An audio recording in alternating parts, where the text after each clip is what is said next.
Mentor are फुलिया जी, सुभाष जी, मित्तल जी, Mahesh ji, voice expert, nice expert. आवाज़ तो ठीक से ही आ रही है राइट? मुझे अपनी आवाज़ थोड़ी दिक्कत है। अब ठीक है ना? हाँ अच्छा, एक बार फिर से पूछ रहा हूँ, आवाज़ अभी कैसी है?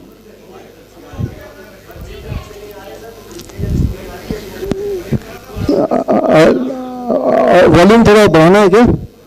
ठीक है, क्या आप ये आवाज़ एक्सेप्टेबल है? ठीक है, इसको शुरू करते हैं, सीधे मुद्दे पे आते हैं।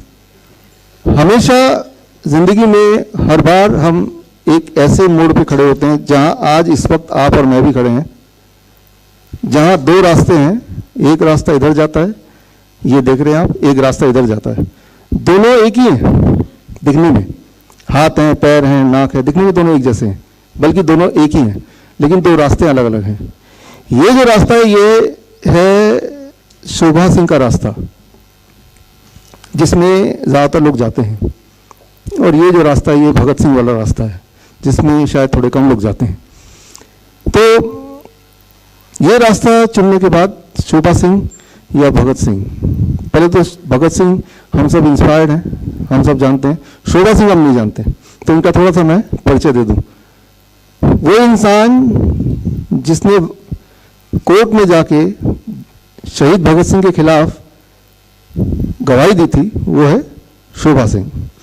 तो दोनों ने अपना अपना रोल अदा किया, और उसके बाद दोनों को उसका कुछ ना कुछ इनाम मिला।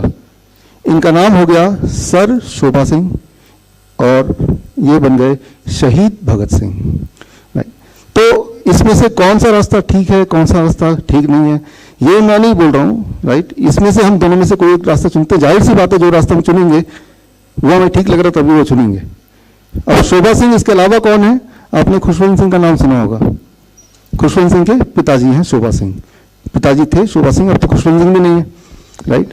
तो इस रास्ते का फायदा कि उस वक्त और अभी भी दिल्ली के सबसे अमीर आदमियों में से एक बन गए राइट,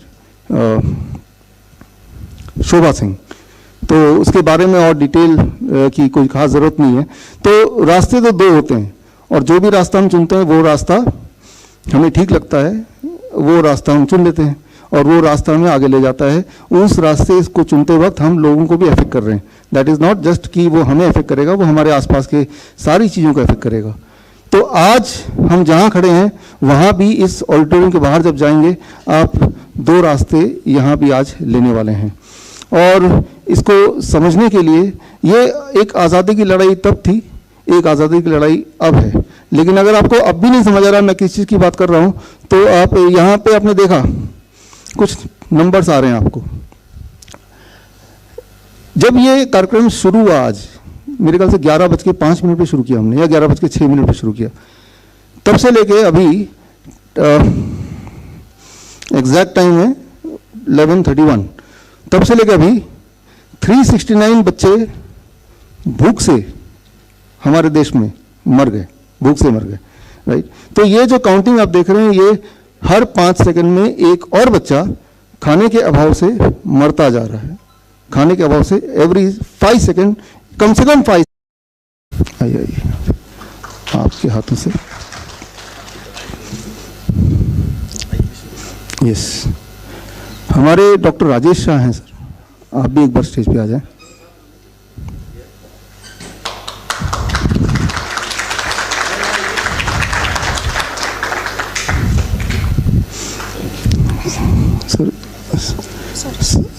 सर क्या था सर?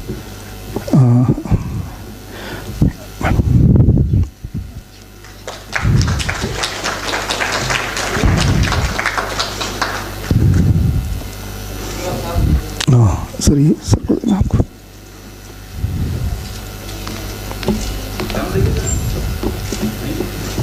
एक वो कहाँ गए?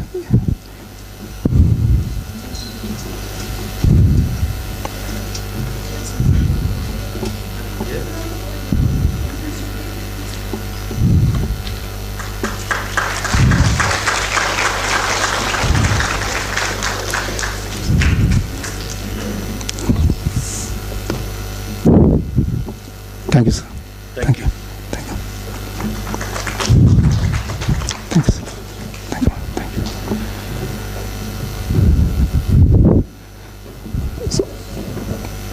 भारत में जितने भी बड़े अखबार हैं, टाइम्स ऑफ इंडिया हो या अमर उजाला या फिर दैनिक जागरण, नई दुनिया, उन सब के एस्टेब्लिशमेंट में कहीं ना कहीं देबू जी का हाथ रहा है।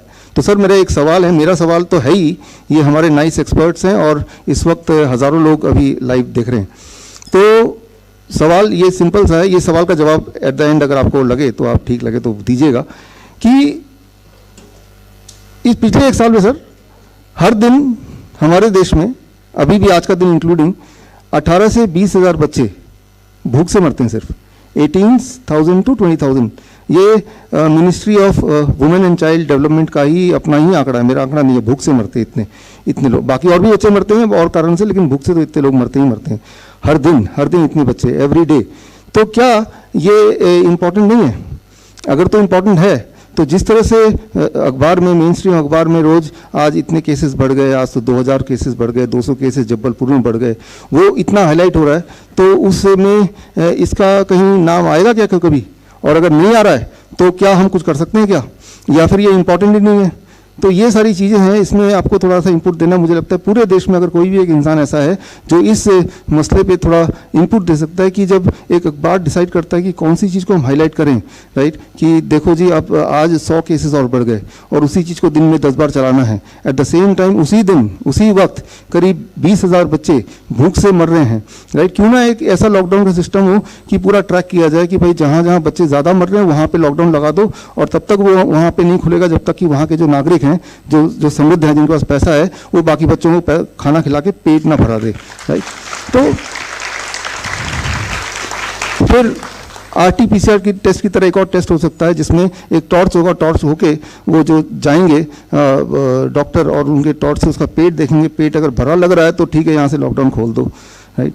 तो ऐसा भी तो हो सकता है। तो ऐसा तो होना आसान है, क्योंकि हमारा इरादा तो यही है ना कि लोग ना मरे।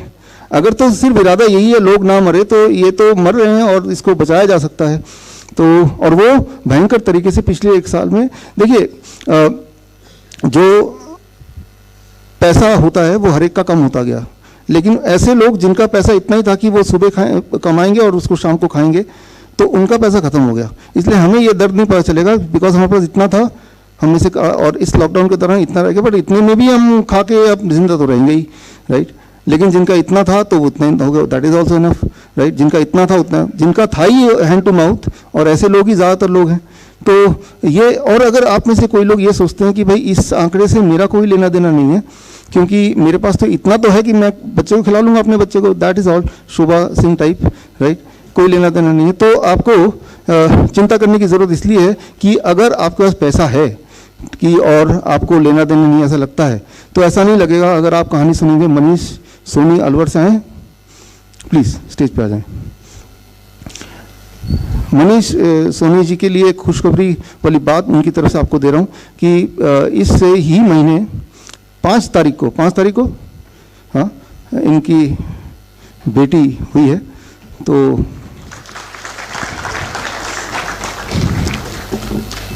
और आगे की बात मनीष जी आप 1 मिनट में वो माइक भी ले सकते हैं, उससे बोलिए जी। हेलो, 5 तारीख को मेरी बेटी की जन्म हुआ था, तो शाम को ऑपरेशन से डिलीवरी की थी डॉक्टर ने। तो उन्होंने कहा था कि भाई बच्ची जो है वो सांस ले नहीं पा रही है ढंग से, तो इसको मशीन में रखना पड़ेगा। तो ऐसा कह के वो मशीन में लेके गए, और उसके बाद 24 घंटे के लिए बोला कि मशीन में रखना पड़ेगा उसको। तो मुझे तो मालूम था कि इस तरीके से कि गलत है, वो ऑक्सीजन वगैरह दे रहे हैं।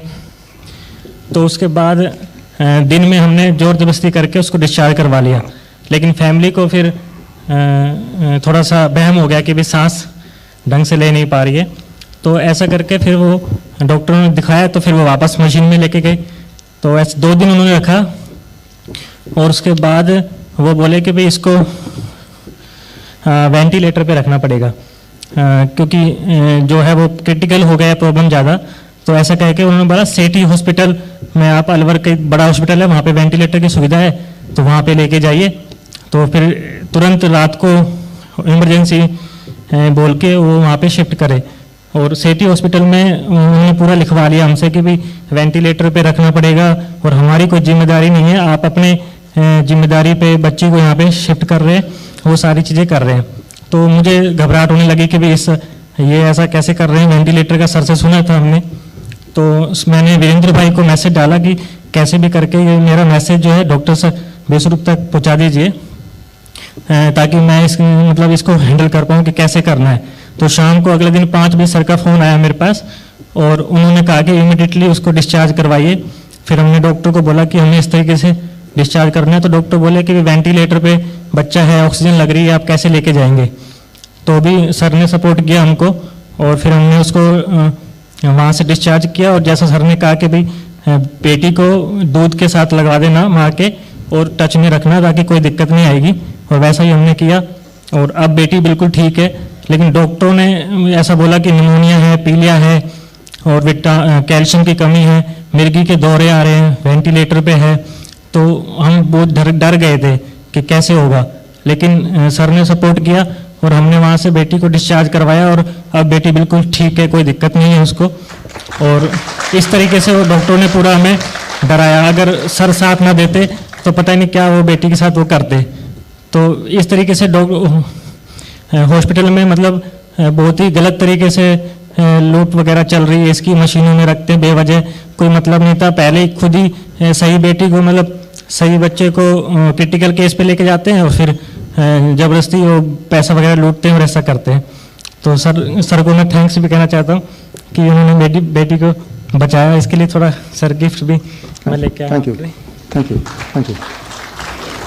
अच्छा, ये गिफ्ट लाए हैं, धन्यवाद। थैंक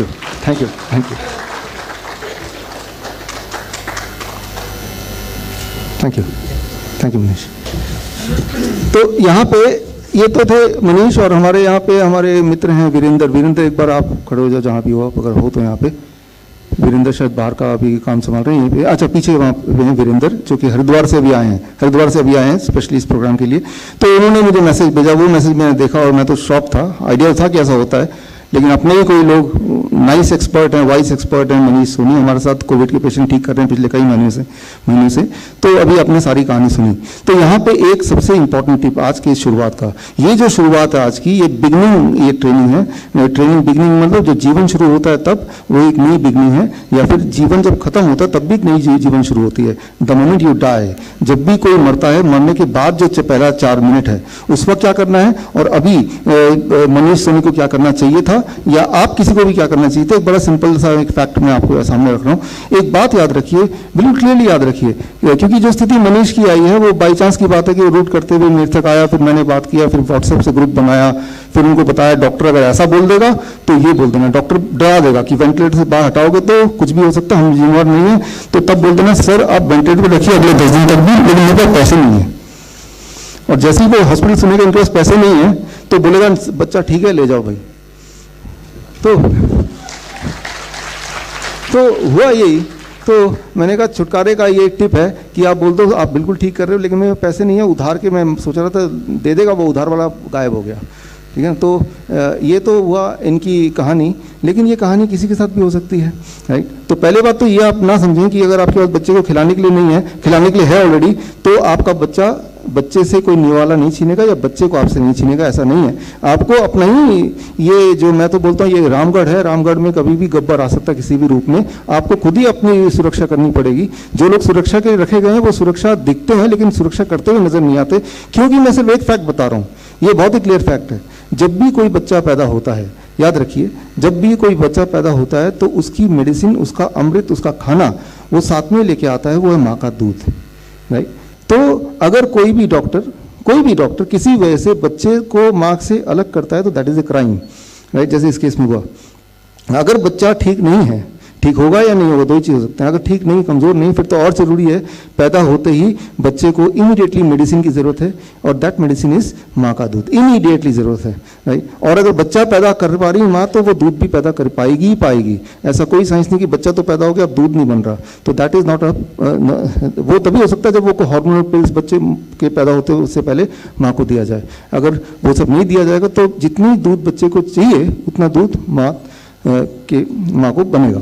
तो that is one important thing. और सांस लेने की दिक्कत है, ऐसे हो सकता है कई बार, राइट। ऐसे में दुनिया का सबसे बेस्ट वेंटिलेटर उतने छोटे बच्चे के लिए है माँ की गोद, राइट। माँ को चिपका के ही रखना है, और बस यही 2 फॉर्मूले हैं, और थोड़ा बहुत धूप और हवा, ये 3 ही फॉर्मूले हैं। इसके अलावा अगर कोई भी डॉक्टर आपको बोलता है कि ऑक्सीजन पे लगाना है, देखिए ऑक्सीजन हमारे बॉडी को नहीं ज़रूरत है, हमारे बॉडी को ज़रूरत है एयर की। एयर, इसके बारे में आगे मैं बताऊंगा, एविडेंस भी दिखाऊंगा आपको। Body needs air, body don't need oxygen, right. आपने देखा होगा कोई भी क्रिटिकल पेशेंट या so called critical patient hospital पहुंचता है, सबसे पहले क्या करते हैं, मुंह में ऑक्सीजन लगा देते हैं। भाई आप एक बात समझो कि हमारा जो बॉडी बनी है वो ऑक्सीजन के लिए नहीं बनी है, दैट इज फॉर एयर। हवा गया ना, ऑक्सीजन थोड़ा गया, उसमें oxygen is small part of it, 20-21% है, बाकी और एलिमेंट्स हैं, वो भी जरूरत है तभी बॉडी के अंदर गया, राइट। आपका जो स्कूटर है वो पेट्रोल से चलता है, लेकिन अगर मैं बोलूँ इसमें जेट फ्यूल डाल दो, जेट फ्यूल जो हवाई जहाज वाला वो बहुत ज़्यादा महंगा है, तो क्या वो पेट्रोल ज़्यादा अच्छा चलेगा? वो नहीं चलेगा, क्योंकि आपका जो स्कूटर है it is design for petrol. तो पेट्रोल के अलावा कोई भी फ्यूल, चाहे वो कितना महंगा कितना प्योर क्यों ना हो, वो नहीं चलने वाला, राइट। सो सिमिलरली अगर कोई आपको किसी भी कंडीशन में, फॉर एनी कंडीशन, अगर वो ऑक्सीजन मास्क लगाता है तो एविडेंस बेस्ड दो तरह की चीजें हैं कि ज्यादातर लोग क्या कर रहे हैं, ज्यादातर हॉस्पिटल क्या कर रहे हैं, प्रचलन में क्या है, ये दूसरा सबूत क्या कहता है। अब आप किस चीज को मानेंगे, प्रचलन में क्या है वो मानेंगे या सबूत क्या कहता है अभी तक का एविडेंस क्या मानेंगे? तो मैं अभी सबूत की बात कर रहा हूँ, प्रचलन में क्या चल रहा है वो तो आप देख ही रहे हैं। सबूत ये है कि ऑक्सीजन से अगर आप लगाएंगे तो उसमें निमोनिया होने के चांसेस बढ़ जाएंगे, उसमें ब्रीदिंग की प्रॉब्लम परमानेंट और हो जाएगी। तो किसी भी कंडीशन में ये ऑक्सीजन का जो थेरेपी जिसे बोलते हैं, ये इसकी ज़रूरत नहीं है, ज़्यादातर ये नुकसानदेह है। पहली बात, वेंटिलेटर ये एक और चीज़ है कि भाई वेंटिलेटर एक ऐसा मशीन लगता है कि लाइफ सेविंग होती नहीं है। ये हमने अपने नाइस वॉइस एक्सपर्ट को बताया है, और क्योंकि हमने कई बार बताया इसलिए मनीष सोनी एकदम अलर्ट हो गए, ये क्या हो रहा है मेरे साथ ही, राइट। नहीं तो कोई और होता तो लगता है कि वेंटिलेटर पे is a normal thing, but it is not normal, right. It is a criminal activity, right. मैं तो यहाँ पे देखिए ये लाइव हो रहा है इस वक्त, सिर्फ यहाँ पे 200 लोग नहीं है, अभी हजारों लोग और जुड़े हैं, और मैं इस स्टेज के माध्यम से इंडियन पीडियाट्रिक्स एसोसिएशन जो उनको बोलना चाहता हूँ, अगर आप ये बात पहुँचाएंगे कि या तो ये क्राइम है तो उसको बंद कर दो, और ये क्राइम में वाकई में आप बच्चे से बचते हैं तो यानी कि मैं झूठ बोल रहा हूँ, तो मेरे ऊपर केस करो जी, कोई तो करे, कुछ तो करो। अगर आप साइलेंट हैं, कोई जवाब नहीं दे रहे हैं, इसका मतलब आपको पता है कि ये गलत बात है, राइट।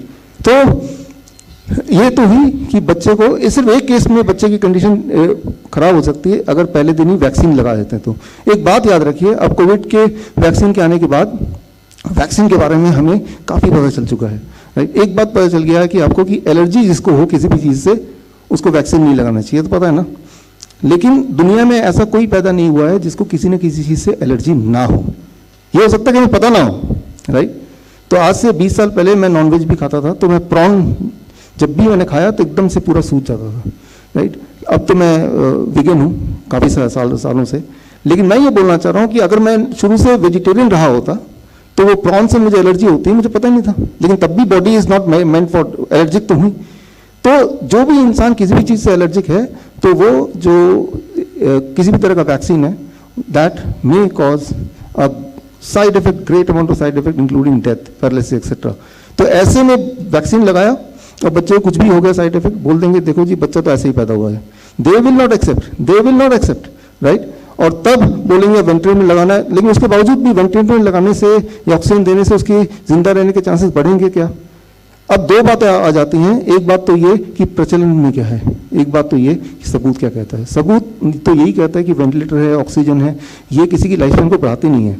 अगर तो बढ़ाती है तो वो कहाँ है सबूत? सबूत तो लाओ ना, राइट।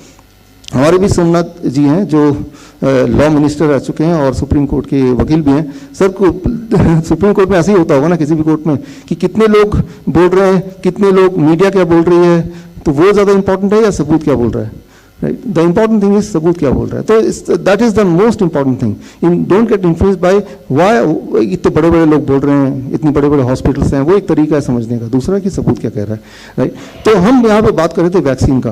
तो कई लोग बोलते हैं कि भाई देखिए छोटे बच्चे को तो वैक्सीन लगता है, हमारे बच्चे को भी लगा, कुछ तो नहीं हुआ. आपको कैसे पता कुछ नहीं हुआ? कैसे पता कि जो भी आपका बच्चे की आज स्थिति है, उनका मेंटल लेवल है, वो ऐसे ही था, भगवान ने ऐसे ही भेजा था. हो सकता है कि वो सुपर इंटेलिजेंट था, वो यहाँ तक पहुँच गया, राइट. हो सकता है वो यहीं पे था, वो थोड़ा मंदबुद्धि हो गया हो, राइट. जो भी आपके पास है वो ऐसा ना कि मान लो अमेजन से आपके पास एक पैकेज आता है या आपने ऑर्डर कराया खाना, राइट, जोमेटो या कोई tomato what ever it is, और बीच में मैं आ जाता हूँ, थोड़ा सा खा के फिर देता हूँ, तो आपको जो मिला लगता है यही फाइनल प्रोडक्ट है, राइट. तो आपको तो नहीं पता ना बीच में ये आया क्या था एक्चुअली. तो मैं आपको बताता हूँ, सिर्फ एक एग्जांपल दूंगा कि पोलियो वैक्सीन जिसे इतना ज़्यादा प्रमोट किया जा रहा है, आप सबने अपने बच्चों को लगाया होगा, तो उससे हर साल 50,000 नए बच्चे जो कि हेल्दी थे, लगाने के बाद दे गॉट पैरालाइज्ड, राइट. ये ऑलरेडी गवर्नमेंट की रिपोर्ट है, ये मेरी रिपोर्ट नहीं है. लेकिन फिर भी अगर प्रेवलेंट तरीके से, ये देबू जी बताएंगे अपनी बारी में, कि जब ये ऐसा होता है, इसीलिए पूरे दुनिया के बड़े बड़े देशों ने ओरल पोलियो वैक्सीन को बैन किया हुआ है 20 साल से, लेकिन भारत में कोई बात नहीं कर रहा. और जो बात करेगा, जैसे मेरे जैसे लोग, आप जैसे लोग, उनको या तो बैन कर देंगे या फिर उनको ये साबित कर देंगे कि भाई ये तो एक या तो क्वैक है या कोई भ्रम फैला रहे हैं, राइट. तो खैर अगर भ्रम फैला रहे हैं तो उसको पकड़ो, उसको जेल में डालो. तो भ्रम फैलाने वाले को ये होना चाहिए, वो भी नहीं करेंगे. तो ये मीडिया ऐसा क्यों है, क्या इसका कोई तोड़ है? सर ये सारी चीज़ें आपके लिए है सर, कि भाई आप इसका जवाब देंगे, अगर कोई तो कोई जवाब है आखिर में. और तो यहाँ पे फिलहाल मेरे पास कुछ जवाब हैं. आप अभी तक तो सवाल थे, एक जवाब है. इस जवाब के लिए मैं अपने योगेश जी हैं, योगेश जी, महेश जी आप भी आइए, भूषण जी, आशुतोष जी आइए, और फुले जी आप भी आइए सर एक बार. हम एक चीज लॉन्च करने वाले हैं, आइए लीजिए. ये इसका जो लिखा है, धमाकेदार रिपोर्ट कोविड-19 वैक्सीन का, ये पूरी रिपोर्ट है, राइट. ये पूरी रिपोर्ट अगर आपको डाउनलोड करनी है तो यहाँ से डाउनलोड कर सकते हैं. हमने नवंबर महीने में राजीव दीक्षित जयंती के ठीक एक दिन पहले 29 नवंबर पे हमने बोल दिया था, तभी वैक्सीन लगना शुरू नहीं हुआ था, कि इसके ऐसे भयंकर परिणाम होंगे, इनफर्टिलिटी हो जाएगी, पैरालिसिस हो सकता है, डेथ तो हो ही सकता है, मन बुद्धि हो सकते हैं. तो वो सारी चीज़ें हमने पहले ही बता दिया था, हमारे नाइस एक्सपर्ट्स को पता है, राइट. बुक भी लॉन्च की थी कोविड-1981, जो कि अमेजन ने बैन भी कर दिया अब तक तो, लेकिन हमारी वेबसाइट पे आपको फ्री डाउनलोड मिल जाएगा. तो वो तब मैंने बोला था, तब वैक्सीन लगने शुरू नहीं हुए थे. अब वैक्सीन लगने शुरू होते हुए भी 2 महीने से ऊपर हो गए. तो ये ब्रिटेन की गवर्नमेंट ने रिपोर्ट निकाली है, बड़े छुपा के मतलब दिखेगा नहीं, रिपोर्ट डाली तो अपने वेबसाइट पे, बट उसको बहुत अंदर से हमने ढूंढ के निकाला. 63 पेजेस की रिपोर्ट है, और इस रिपोर्ट में जब देखेंगे कि कितने हजारों नहीं लाखों लोगों को साइड इफेक्ट्स हुए हैं, वो भी भयंकर, अंधे हो जाना, बहरे हो जाना, राइट, इनफर्टाइल हो जाना, राइट, मर जाना, ये सारी चीज़ें इसमें लिखी हैं, राइट. तो कोई अगर बहुत बहादुर है तो ये साइड इफेक्ट की ये पूरे डॉक्यूमेंट एक और पढ़े, फिर बोले मुझे वैक्सीन लगाना है, फिर लगा ले वो, राइट.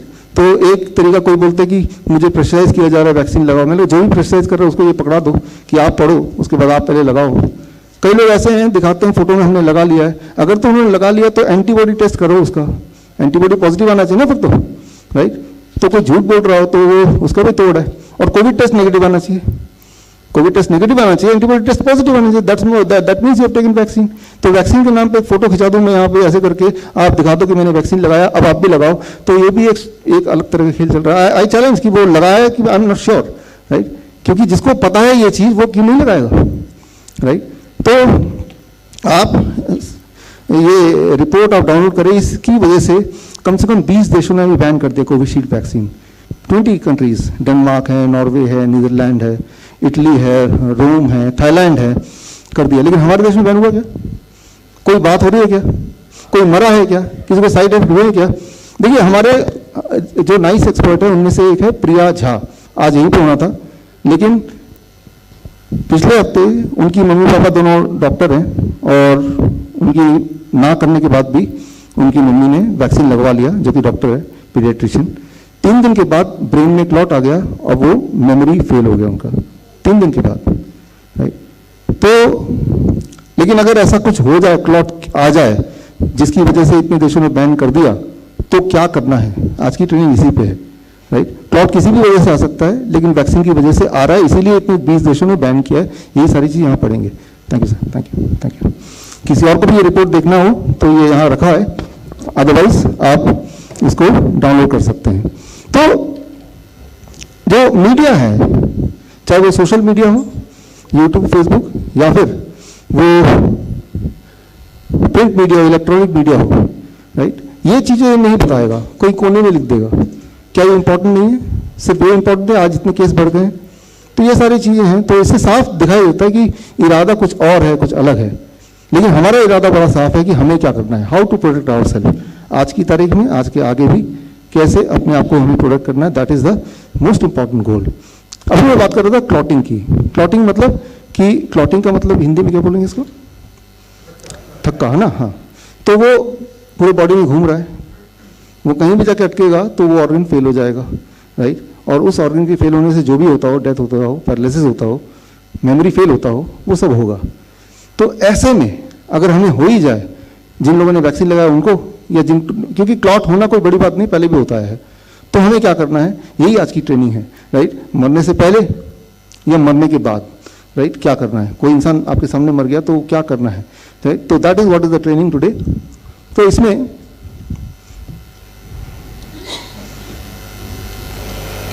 तो सबसे पहले ना जो मिथ है उसको हम देखते हैं कि what are the myths. Myth क्या है वो देखने के लिए, एक तो ये बॉलीवुड ने हमारे दिमाग में कुछ ऐसी चीज़ें भर दी कि हमें सही और गलत का पहचान। तो बॉलीवुड में आप जो देखते हैं कि हार्ट अटैक हो गया, एक सीन देखिए, फिर मैं आपको बताता हूँ कि करना क्या होगा, राइट। यानी कि अगर मैं तो अपनी तैयारी कर रहा हूँ कि अगर कभी मैं मर जाऊँ तो आपको क्या करना है उस वक्त, अगर आप पास में हो। सिमिलरली अगर आप मर जाए तो मैं क्या करूँगा अगर मैं पास में हूँ? पहले ही बता के चल रहा हूँ, ये होना चाहिए, ये मैं करने वाला हूँ, या आप भी ऐसे कर दीजिए। Mutual cooperation, right. तो पहले इस वीडियो को देखिए। ऑडियो ऑडियो ऑडियो दो यार।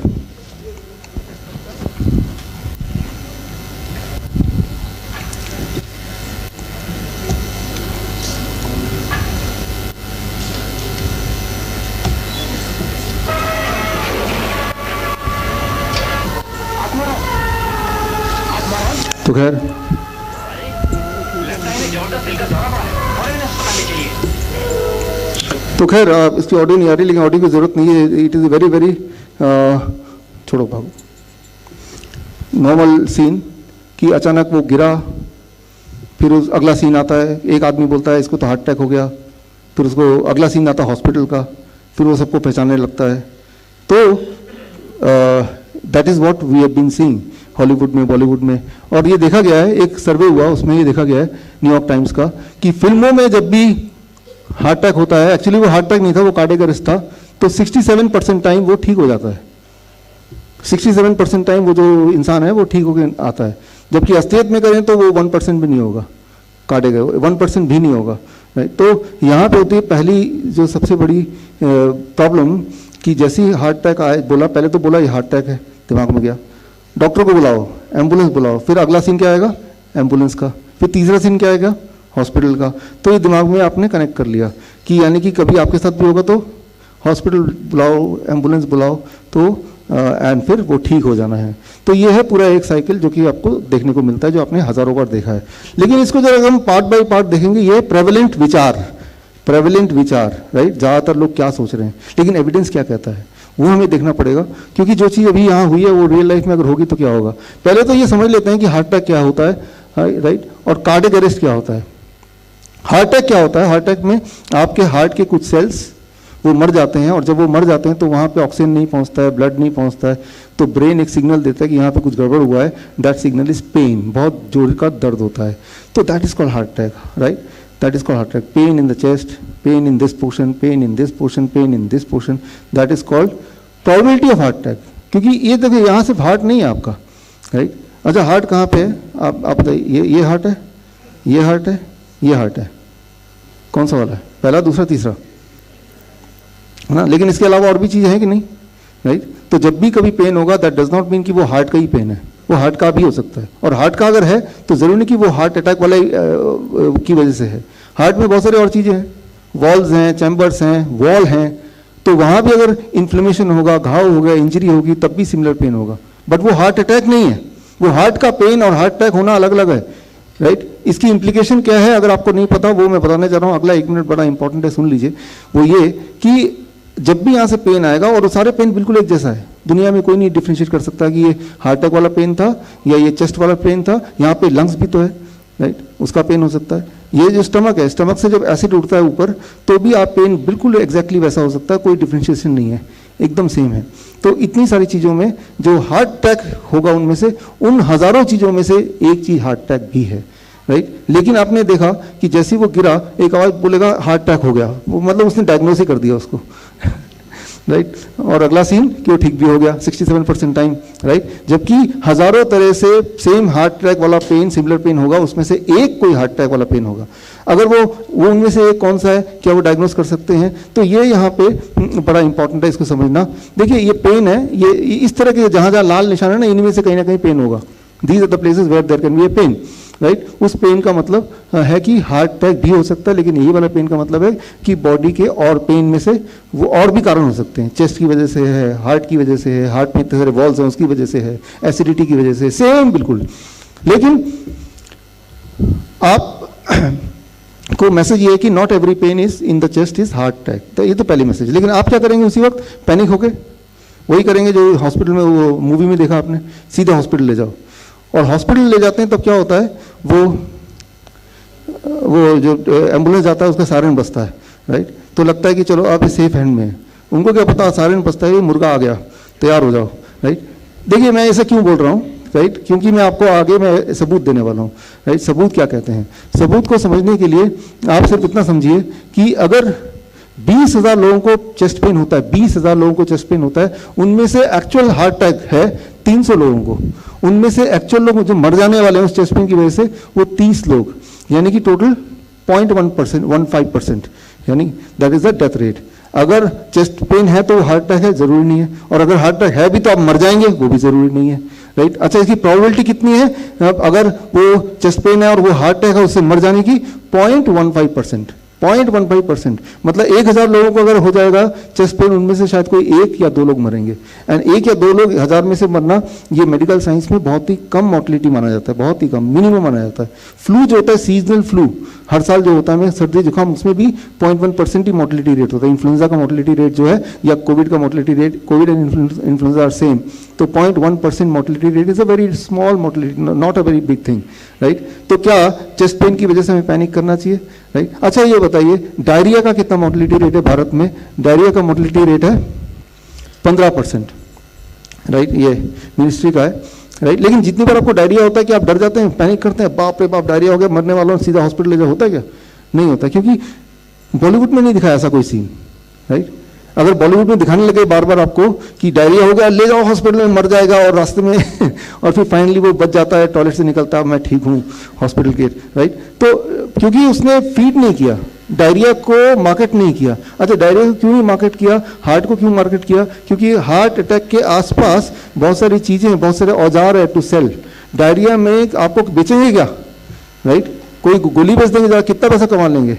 जबकि हार्ट अटैक में there is lot of products which can be sold at many lakh, और आप उस चक्कर में आप एक अच्छा खासा एक कस्टमर बन सकते हैं जीवन भर के लिए, राइट। तो जो मार्केटिंग किया गया, दैट इज मतलब जो ग्लैमराइज किया गया, वो हार्ट अटैक को ग्लैमराइज किया गया, डायरिया को नहीं किया। डायरिया का भी कोई बाईपास सर्जरी होता, राइट, या एंजियोप्लास्टी होता, तो डायरिया को भी राइट। यहाँ पे ये समझना जरूरी है, क्योंकि जो चीज़ें हैं हमारे साथ हो सकती हैं, लेकिन तब आप कुदरत के हाथों पे नहीं है। हमारी जो जान है, आपकी जो जान है, ये बड़ी कीमती है, राइट। ये किसी के बिजनेस की वजह से, किसी की अपने प्रॉफिट की वजह से वो हम उनके हाथ में नहीं दे सकते, राइट। अगर अगली बार कुछ भी आपको होता है, आप बोले डॉक्टर के पास चलते हैं, अब उनकी जो भी मर्जी, तो ये आपकी फेलियर है, राइट। ये आपकी रिस्पॉन्सिबिलिटी है, अपने लिए भी, अपने परिवार वालों के लिए भी, राइट। आप ये नहीं सोच सकते कि ये प्रोफेशन का माहिर है, इसको करने दो, जैसा कि हम सोचते हैं। वो अब नहीं सोच सकते, पहले सोचते होंगे, लेकिन अब नहीं सोच सकते, यू कैन नॉट, और करेंगे तो वो एक नुकसान होगा, राइट। तो यहाँ पे आते हैं, मान लो ज़्यादातर लोग, फिर वही 2 रास्ते हैं आपके पास, राइट। कि मान लो मैं बताता हूँ कि सामने आपके एक आदमी है, आपका ही परिवार को कोई एकदम चेस्ट पेन हो गया बहुत ज़्यादा, वो एकदम गिर गया, राइट, और बड़ी जोर से चिल्ला रहा है, तो what is the next thing you are going to do? आप क्या करेंगे? आज भी क्या करते हैं, आज तक आप यही करते हैं कि भाई हॉस्पिटल लाओ, डॉक्टर को बुलाओ, एम्बुलेंस ले जाओ, दैट इज़ व्हाट, राइट। तो ये तो एक रास्ता है, राइट, शोभा सिंह वाला रास्ता, कि ज़्यादातर लोग क्या कर रहे हैं, जितने भी पड़ोसी इकट्ठा हो जाएंगे सब बोलेंगे हॉस्पिटल, एम्बुलेंस, सब बोलेंगे, तो जो ज़्यादातर लोग बोल रहे हैं उसी को मानी जाएगी, जो रास्ते पे कोई नहीं चल रहा, कम चल रहा है। तो हमारे चुनाव का जो तरीका है वो है कि ज़्यादातर लोग, राइट, तो ज़्यादातर लोग ले उसको जो प्रचलन है, राइट। तो अब हॉस्पिटल पर पहुंच गया, थोड़ा सा इधर लगा दो, इधर लगा दो, इधर लगा दो, साइड में, हाँ, वेरी गुड। तो अब वो हॉस्पिटल पहुंच गया। अब हॉस्पिटल जब पहुंच जाएंगे आप, वो आदमी जिसको चेस्ट पेन था, चमक आ रही है, अब मैं यहाँ पे दिखा दूंगा, स्क्रीन पे भी आएगा, ठीक है ना, ये जैसे एक रेफरेंस के लिए। तो हॉस्पिटल जब वो पहुंच जाएगा तो उसके साथ जो होने वाला है वो यही होने वाला है। सबसे पहले तो उसके मुंह में ऑक्सीजन ठूस दिया जाएगा, राइट। एक इंपॉर्टेंट बात आप गौर से देखिए, इस चीज़ को आप फॉलो कीजिए जीवन भर, याद रखिए, जब ऑक्सीजन लगाते हैं किसी भी पेशेंट को, स्पेशली चेस्ट पेन वाले पेशेंट को या हार्ट अटैक वाले पेशेंट को या प्रोबेबल हार्ट अटैक वाले पेशेंट को, प्रोबेबल इसलिए क्योंकि हो भी सकता नहीं भी हो सकता है, राइट, मान लेते हैं हो ही गया है, अगर ऑक्सीजन लगाया तो उसके मरने के चांसेस 3 गुना और बढ़ जाता है, 3 टाइम्स, राइट। तो जिसने शोभा सिंह वाला रास्ता पकड़ा, यानी कि मोस्ट प्रचलन रास्ता पकड़ा, सबसे पहले तो ऑक्सीजन थेरेपी देगा, आपको लगेगा चलो मुंह में ऑक्सीजन पड़ गया, अब तो कुछ तो ठीक है, right, that is the first impression. But उसके आप मरने के चांसेस को 3 टाइम बढ़ा रहे हैं in comparison to the one जो हॉस्पिटल पहुंच नहीं पाया, जैसे लॉकडाउन में हो रहा था ना, हॉस्पिटल ही बंद है, एम्बुलेंस ही नहीं है, वो पहुंच ही नहीं पाया, तो हुआ क्या, वहां पे वही मृत्यु दर भी कम हो गई। पूरे दुनिया में देखा गया कि जब whenever there is a strike by the doctors, the mortality rate drops, दुनिया भर में देखा, इस पर मैंने एक किताब भी लिखी है। तो फर्स्ट थिंग। अब सेकंड, अगला स्टेप क्या होगा कि डायग्नोस किया जाए, कि है क्या, ये होगा ना तभी कुछ करेंगे। डायग्नोसिस में सबसे पहले ईसीजी लगा देंगे, कुछ तारे मारे। आपको लगता है ईसीजी जो डायग्नोस कर रहा है ये बड़ा करेक्ट है। ईसीजी का डायग्नोस करना एक कॉइन के डायग्नोस करने से थोड़ा सा ही अच्छा है। एक आप मुझसे पूछिए ये हार्ट अटैक हुआ कि नहीं हुआ, मैं बोले कॉइन देना भाई, हाँ हार्ट अटैक है, तो 50% time I will be right, 50% time I will be wrong. But if you do ECG, right, even then 25% time you can be wrong, right, 25% time आप तब भी रॉन्ग होंगे, 70% टाइम अगर राइट हो सकते हैं कि हाँ ये कोई हार्ट के सेल के मरने की वजह से, कोई ब्लॉकेज की वजह से। और अगर ब्लॉकेज की वजह से भी है तब भी आगे का आंकड़ा देखिए कि 3% लोग ऐसे हैं जिनके ब्लॉकेज नहीं है तब भी मर जाते हैं वो। तो blockage may not be the responsible thing always, और उसके कंपैरिजन में जिनको ब्लॉकेज होता है वो 5% लोग मर जाते हैं, इसका मतलब 95% लोग नहीं भी मरते हैं, राइट। तो आपको लगता है नहीं एग्जैक्ट साइंस है, पर बहुत ही रोबोस्ट साइंस है, ऐसा कुछ नहीं है। हाँ ये है कि कॉइन के टॉस करने से थोड़ा सा और अच्छा मान सकते हैं इसको, दैट इज देयर, राइट। ये तो वो अभी डायग्नोसिस पे चल रहा है। देखिए diagnosis is not a cure, अभी पेशेंट वैसे ही है, उसका पेन भी वैसे ही है, अभी क्योर शुरू नहीं हुआ, अभी तो नेगोशिएशन हो रहा है, राइट, अभी तो डिसाइड हो रहा है। लेकिन हम इसी में रिलीफ फील करते हैं, पेशेंट फील करने कर रहे हैं, हम वी फील रिलीफ कि अब it is being taken care of. लेकिन आप देखेंगे अब अगला स्टेप आएगा, 10 मिनट बाद डॉक्टर निकलेगा, क्या बोलेगा, एंजियोग्राफी कराना है, राइट, कि एंजियोग्राफी करा के देखना पड़ेगा, हम कुछ सस्पेक्ट कर रहे हैं, कुछ भी हो सकता है। तो ऐसे में आप क्या बोलेंगे कि डॉक्टर साहब कुछ भी कर लो, इनको बचा लो, that is the only thing, right. कई बार हमारे जो पेशेंट हैं, हमारे जो प्रैक्टिशनर हैं, नाइस एंड वाइस एक्सपर्ट्स, आपने देखा मनीष सोनी को, ऐसे और भी हैं, सारे ही हैं, कितने लोग यहाँ पे हैं नाइस एंड वाइस एक्सपर्ट, ये आप देख रहे हैं अपने आसपास, right, about 60-70 people here, right, thank you. तो वो लोग, ऐसे लोग, वो उनको जब पेन होता है तो जब वो डॉक्टर के पास जबरदस्ती लेके जाते हैं, राइट, हमारे सेठी जी भी यहाँ पे लेके जाते हैं, तो उनको लड़ना पड़ता है उस पेन से नहीं, घर वालों से। घर वाले बोलते डॉक्टर साहब इनके पैर और हाथ पकड़ के इनको बांध दीजिए, एंजियोग्राफी करा के रहेंगे, राइट। अब देखिए एंजियोग्राफी का जो एंजियोग्राफी का जो ट्रुथ है, एविडेंस है, वो ये कहता है डेथ रेट इज 0.75%, मतलब हर 100-150 में से एक आदमी मरेगा एंजियोग्राफी में। अभी टेस्टिंग चल रही है भाई, जबकि वो चेस्ट पेन का कितना वो था, चेस्ट पेन में डेथ रेट क्या था, हाँ, और इसमें डेथ रेट क्या है 75, राइट। तो अभी तो इलाज शुरू नहीं हुआ, राइट, और एंजियोग्राफी करते वक्त जो हार्ट अटैक आने के चांसेस है वो 1.3% एडिशनल है, स्ट्रोक आने के चांसेस भी हैं, बहुत सारे और जो साइड इफेक्ट हैं वो भी है। अभी इलाज स्टार्ट नहीं हुआ। अब इलाज स्टार्ट होगा कि भाई अगला स्टेप आएगा मोस्ट प्रोबेबली कि एंजियोप्लास्टी करना पड़ेगा, आता ही है अब, या फिर बाईपास सर्जरी करना पड़ेगा। ये जो एंजियोप्लास्टी है, बाईपास सर्जरी है, इसके एविडेंसेस आपको बुक मिल जाएगा, नहीं मिला तो आज की जो बुक है उसमें सारे एविडेंसेस डले हुए हैं और उसमें पूरी तरह से एविडेंस के साथ दिया हुआ है कि एंजियोप्लास्टी करने के 1 साल के अंदर 6% लोग मर जाते हैं, 1 साल इमीडिएट 6% मरते हैं, 1 साल के अंदर 10%, 2 साल में 11% और 3 साल के बाद अगर मिलेंगे तो 13% लोगों से मिल नहीं पाएंगे बिकॉज वो तो ऊपर चले गए, राइट। लेकिन वो जो चेस्ट पेन से डेथ रेट क्या है, दैट इज 0.15, राइट। तो यहाँ पे ये है शोभा सिंह की कहानी। लेकिन कुछ लोग हैं जो जा नहीं पाए, गरीब है, जा ही नहीं सकते, ऐसा नहीं कि वो मरेंगे नहीं, लेकिन उनमें मरने का चांसेस क्या है, 0.15%, राइट। 1000 में एक मर जाएगा। तो इलाज के अभाव में 1000 में एक मरेगा और इलाज के मिलने पे, राइट, वो डेथ रेट आप देख ही रहे हैं 5%, 10%, 13% हो जाएगा हर 100 में से, राइट। तो यहाँ पे इसको ले जाओ हो गया। यहाँ पे एक चौथी चीज़ है इनमें से, ये सारे एविडेंसेस हैं, ये आपके बुक में मिल जाएगा, बुक आपको मिल जाएगी जाते वक्त। आज आपको बुक मिल गई कि बाय द वे मिल गई ना, ठीक है। तो उसमें एविडेंसेस हैं, इसको स्किप करके आगे चलते हैं। हमें करना क्या है बेसिकली, तो वो इंपॉर्टेंट है, राइट। तो फटाफट इसको निकालता हूँ। फिर करना क्या होगा, क्योंकि शोभा सिंह तो बनना नहीं था तो जाना नहीं है, और जाने से क्या होगा वो देख ही लिया है। एक और चीज़ है, जो बाईपास सर्जरी होती है ना, तो उसमें क्या है कि अचानक नया ब्लड वेसल, राइट, लगा देते हैं वेन से लेके, राइट। वो नया ब्लड वेसल के एकदम से ब्लड फ्लो को बढ़ा देता है, एकदम से ऑक्सीजन को तेजी से वहाँ भेजता है। एक बात याद रखिए, इसे कहते हैं रिपरफ्यूजन इंजरी। तेजी से ऑक्सीजन का मिलना भी बॉडी के लिए इंजरियस है, राइट।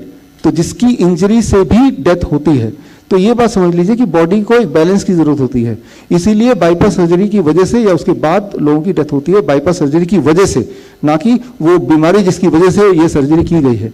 तो एक और थेरेपी है थ्रोम्बोलाइटिक ट्रीटमेंट, जिसमें कि क्लॉट बस्टिंग ड्रग्स, ऐसे इंजेक्शन देते हैं जिससे कि वो क्लॉट जहाँ पे था वो क्लॉट खत्म हो जाए। लेकिन वो जो क्लॉट बस्टिंग ड्रग है वो पूरे बॉडी में अलग अलग जगह पे ब्लीडिंग करा सकता है, और ब्लीडिंग कराने से डेथ का जो खतरा है वो कई गुना ज़्यादा है इन कंपैरिजन टू वो क्लॉटिंग की वजह से डेथ होने का खतरा, राइट। दोनों चीज़ खतरनाक है, लेकिन हमें ये देखना है कि कौन सा ज़्यादा खतरनाक है। लेकिन अब जो डॉक्टर के पास जब जाएंगे उनके पास औजार ही ये सारे चीज़ है। मान लो आपका मोबाइल खराब हो गया है, और आपका मोबाइल खराब हो गया है और मैं टेक्नीशियन हूँ, आप मोबाइल लेके आते हैं, मेरे पास औजार ही ये है और तीसरा चौथा चीज़ कोई है ही नहीं, तो जब भी मैं इससे आपके मोबाइल को ठीक करने की कोशिश करूँगा क्या होगा, right. We have to understand कि ये औजार तो है, और आप बोलेंगे करें तो क्या करें, लेकिन करें तो कुछ करने को नहीं, इसका मतलब थोड़ा ना कि जितना है वो भी आप खराब कर दो, राइट। तो जो औजार हैं मैंने दिखाया, चाहे वो एंजियोप्लास्टी है, चाहे बाईपास सर्जरी है, या क्लॉट बस्टिंग ड्रग्स हैं, राइट, वो औजार कुछ इस तरह से हैं बॉडी के लिए, राइट। उसकी मैं बोलते हैं कि मैंने बाईपास सर्जरी कराया तो मैं बच गया, मैं बोलता हूँ बाईपास सर्जरी कराने के बावजूद भी आप बच गए, राइट।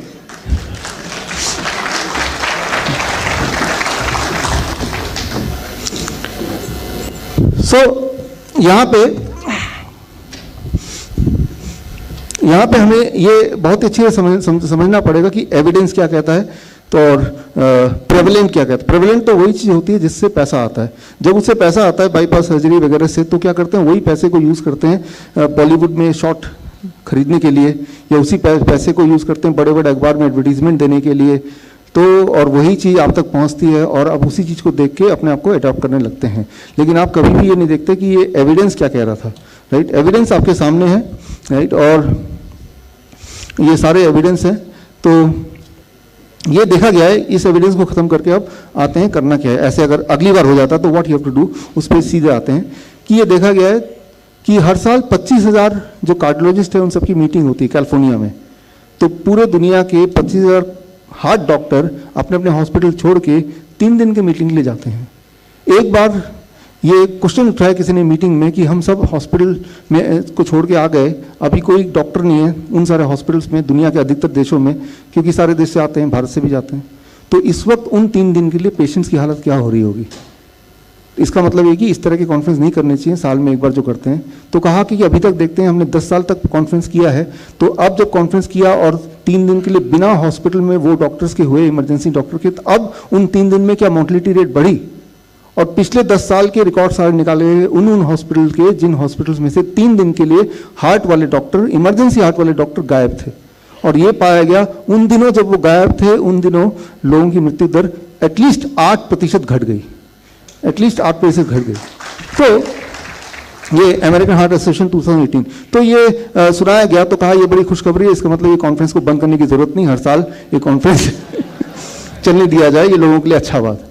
तो this is called evidence, right. लेकिन ये एविडेंस मेडिकल जर्नल में तो है, लेकिन ये आप तक नहीं पहुंचा। आप तक क्या पहुंचेगा? Advertisement, right. तो वो उसको देख के आप अपने निर्णय या राय लेंगे। तो अब एक सवाल आपके दिमाग में आएगा कि अगर ये सारे जो प्रचलन वाले जो इंटरवेंशंस हैं, मेडिकल इंटरवेंशंस हैं, अगर इससे फायदा नहीं, इंसान को ज्यादा नुकसान है, तो ये चल भी क्यों रहे, या अप्रूव्ड क्यों है, राइट। ये अप्रूव ही नहीं होना चाहिए द वेरी फर्स्ट प्लेस। तो अप्रूवल का जो मेडिकल का जो मेडिसिन का जो प्रोसेस है, उस प्रोसेस को थोड़ा समझ लीजिए, ताकि आप ये समझ पाएं कि कैसे हम डिसाइड करें कि इंटरवेंशन लेना है कि नहीं लेना है। देखिए, मैं मेडिकल साइंस के खिलाफ नहीं बोल रहा हूँ, मैं मेडिकल इंडस्ट्री की बात कर रहा हूँ। ये सारा मेडिकल साइंस ही है कि एविडेंस ये कहता है, लेकिन उस एविडेंस में से कौन सा वाली चीज को कितना हाईलाइट करना है, that becomes a medical industry, right. तो मेडिकल साइंस जब भी कोई गाइडलाइन देता है तो वो लेवल ए, लेवल बी और लेवल सी एविडेंस देता है। 3 तरह के एविडेंस देता है। लेवल ए एविडेंस मतलब बहुत जबरदस्त एविडेंस है, evidence is very clearly in favour of the patient. Level B मतलब एविडेंस जो है वो कुछ खास फेवर में नहीं है। एविडेंस सी कि इस वाले थेरेपी से क्या फायदा क्या नुकसान होगा ये एस्टेब्लिश नहीं किया जा सकता, नुकसान तो ज्यादा हो सकता है ऐसा लग रहा है हमें, तो that is called uncertainty. Level C वाले एविडेंस में अनसर्टेन है कि पेशेंट का क्या होगा, कुछ खास नहीं पता चल रहा, लग रहा है कि पेशेंट के लिए ठीक नहीं है, ऐसा लिख के छोड़ देते हैं। तो जितने सारे मैंने थेरेपी अभी आपको दिखाए, ये सारे कौन से लेवल वाले हैं? मेडिकल साइंस के हिसाब से वो लेवल सी का इनको ठप्पा मिला हुआ है, राइट। अब वो जो डॉक्टर है उसके पास चॉइस है, इसमें से लेवल ए वाला मैं पेशेंट को पकड़ाऊं, लेवल बी वाला पकड़ाऊं या सी वाला पकड़ाऊं, राइट। तो वो ही chose to give the level C वाला। आपको कौन सा चाहिए, लेवल ए वाला कि सबसे अच्छा वाला? तो लेवल ए वाला क्या है? उस वक्त जो आदमी गिरा और चेस्ट पेन था, तो उसमें उसको वो वाला ट्रीटमेंट देना चाहिए जो लेवल ए वाला है। तो लेवल ए वाला ट्रीटमेंट क्या होगा वो हम समझने की कोशिश करते हैं कि मेडिकल साइंस में लेवल ए जो ट्रीटमेंट है वो क्या है, वो आप देखिए। देखिए 3 स्टेप प्रोटोकॉल का नाम दे सकते हैं इसको, नाम तो दे रहे हैं लेकिन ये कोई मेरा बनाया हुआ नहीं, जो मेडिकल एविडेंसेस है मैं आपके सामने ही रख रहा हूं उसको, राइट। तो पहले सबसे पहला स्टेप है 3 स्टेप का कि जैसे ही ऐसा कोई पेन हो, मेडिकल एविडेंस ये कहता है, ये मैं नहीं कर रहा हूं, मैं तो कह ही रहा हूं खैर, लेकिन मेडिकल एविडेंस ये कहता है जैसे ही चेस्ट पेन हो जिसमें सस्पिशन है कि ये हार्ट अटैक का पेन भी हो सकता है या कुछ और भी हो सकता है, ऐसा अगर लगे तो सबसे पहले 2 टैबलेट एस्पिरिन के लेने हैं, उसको क्रश करना है और उसको पानी के साथ निगल लेना है। That is the first thing, right. इसको करना है, इसमें उस इंसान के बचने के जो चांसेस हैं वो 20% बढ़ जाएंगे। तो इसको लेवल ए एविडेंस कहते हैं। ये लेवल ए की कैटेगरी मैंने नहीं दी है, ये ऑलरेडी मेडिकल साइंस में मैं तो आप तक पहुंचा रहा हूं, ठीक है ना। तो ये हो गया पहला स्टेप कि जैसे ही आपने देखा वो चेस्ट पेन वाला है, पैनिक कर रहा है, तो सबसे पहले ये कर दिया। इसमें मोर्टेलिटी रेट के घटने के चांसेस कितने हुए? 20% घट गए। अब लेवल से स्टेप 2, स्टेप 2 ये है कि उसको पेन कम नहीं हो रहा, कि वो स्टेप 1 से ये है कि वो और ज्यादा ब्लॉकेज बढ़ेगा नहीं, लेकिन पेन की इंटेंसिटी अभी मेंटेन्ड है। तो ऐसे में पेन जो बर्दाश्त नहीं हो रहा, ग्लिसरल नाइट्रेट का स्प्रे आता है, राइट। वो स्प्रे खरीद सकते हैं दुकान से, और वो स्प्रे जीभ के नीचे, टंग के नीचे बहुत सारे ब्लड वेसल है जो पेट को बाईपास करके सीधे ब्लड में चले जाते हैं। यानी कि अगर वो स्प्रे की जो मेडिसिन है वो पेट में जाएगा तो वो हजम हो जाएगा, राइट। लेकिन उसको ब्लड में भेजना है हमें, तो ब्लड में भेजना है तो क्या, टंग के नीचे एक स्प्रे मारना है जोर से, राइट। 0.4 mg वो चला जाएगा। 5 मिनट में पेन कम नहीं हुआ तो एक और स्प्रे, फिर एक और कम नहीं हुआ, फिर एक और स्प्रे, 3 के बाद फिर नहीं।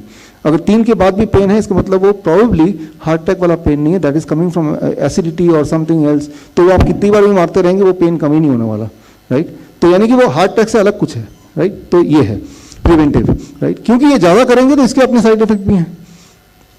ये है स्टेप 2।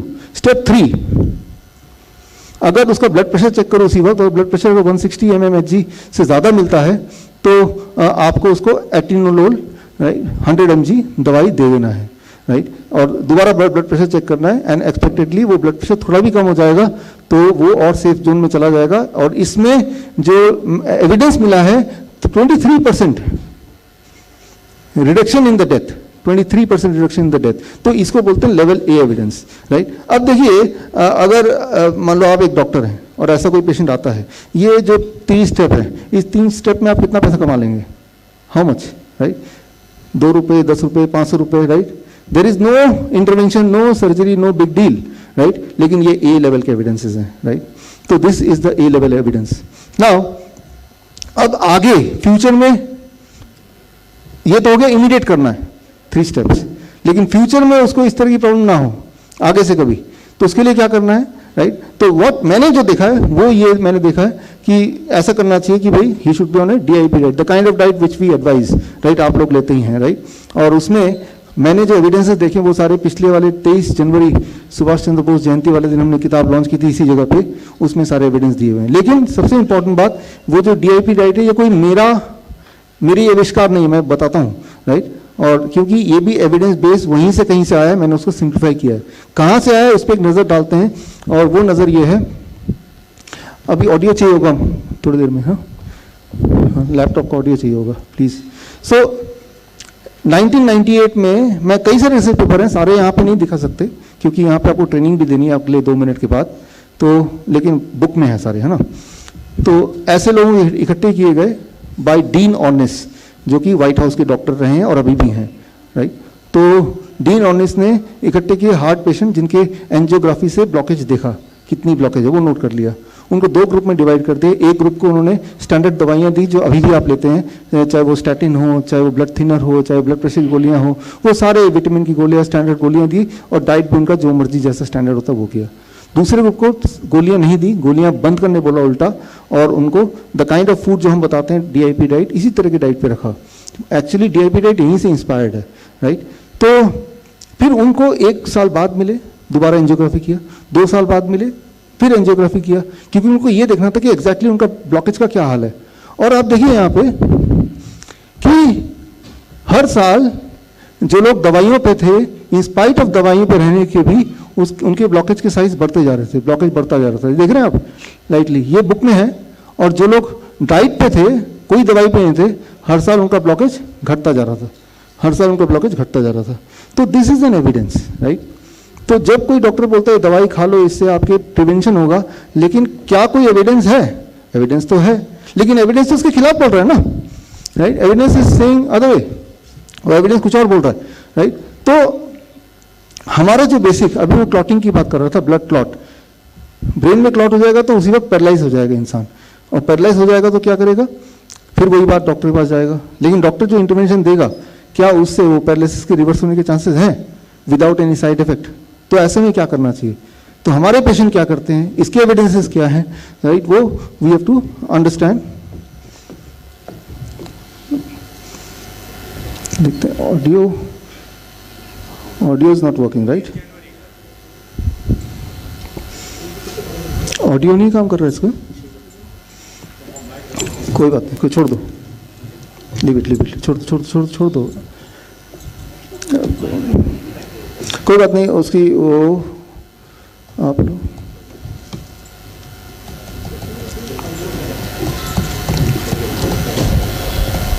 आप छोड़ दो उसको, ये तो है ना, ठीक। तो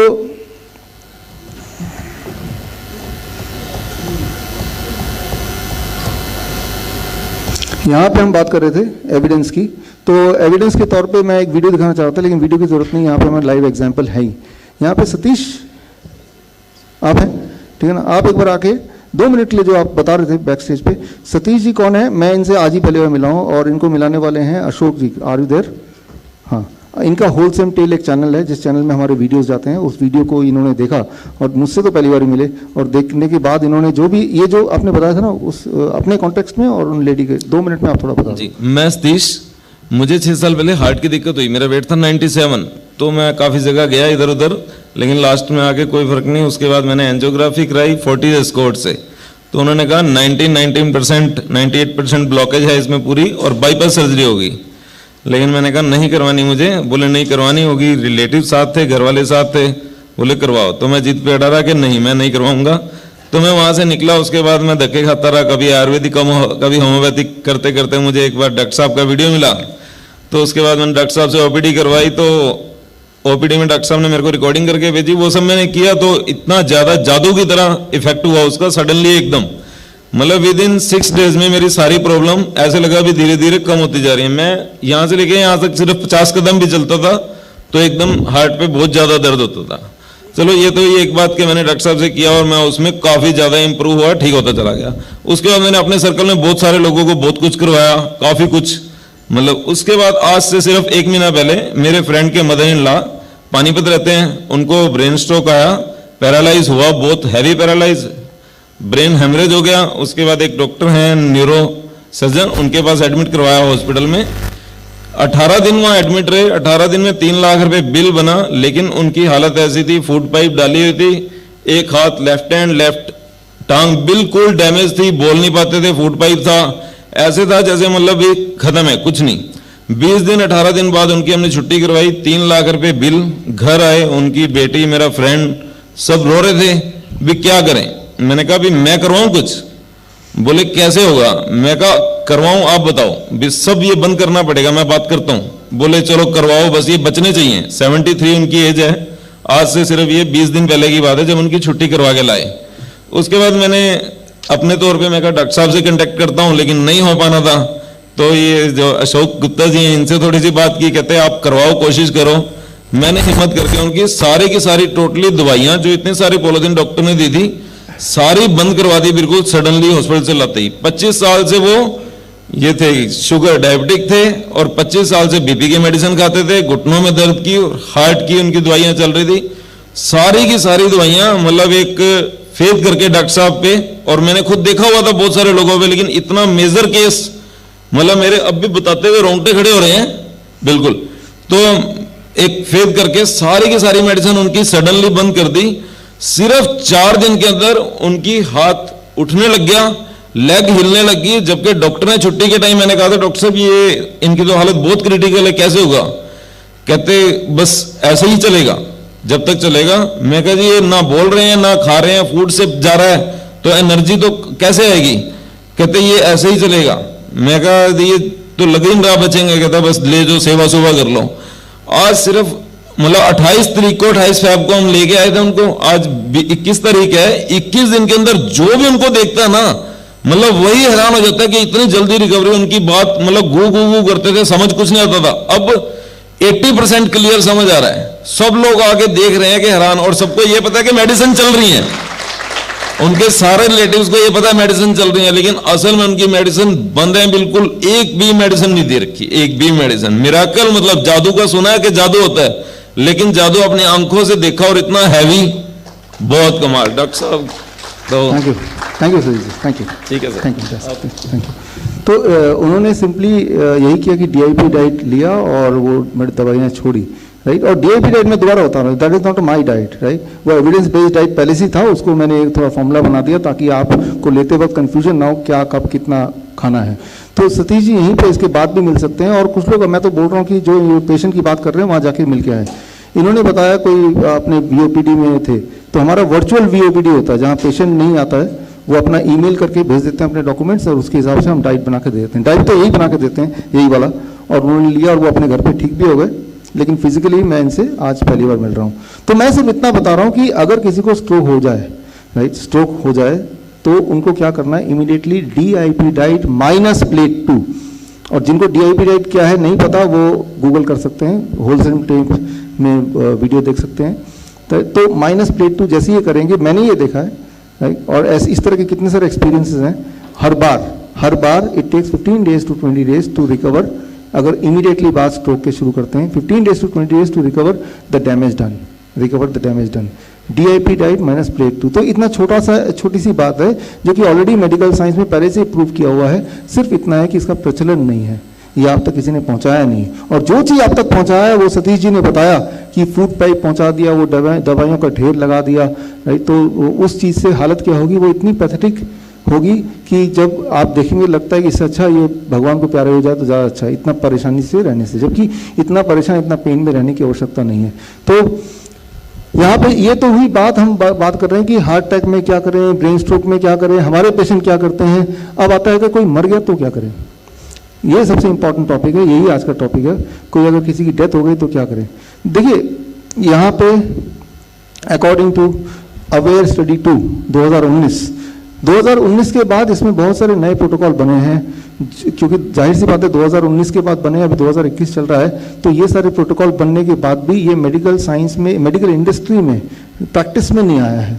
प्रैक्टिस में हो सकता है 10 साल बाद आए, हो सकता प्रैक्टिस में कभी ना आए, जिस तरह से अभी तक के ये चीज़ें प्रैक्टिस में नहीं आई, राइट।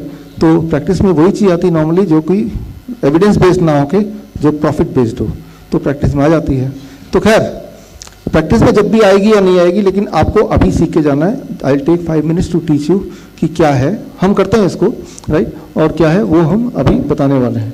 यहाँ सबसे इंपॉर्टेंट बात अवेयर टू स्टडी में ये देखा गया है, और इससे पहले भी देखा गया है, 1968 से लेके चल रहा है, लेकिन खास मैं इसका इसलिए रेफरेंस दे रहा हूँ कि ये बड़ा दमदार रेफरेंस है, कि जब भी किसी की डेथ होती है, डेथ का मतलब क्या है, डेथ का मतलब समझिए, क्लिनिकल डेथ इसे कहते हैं, नो ब्रीदिंग नो पल्स।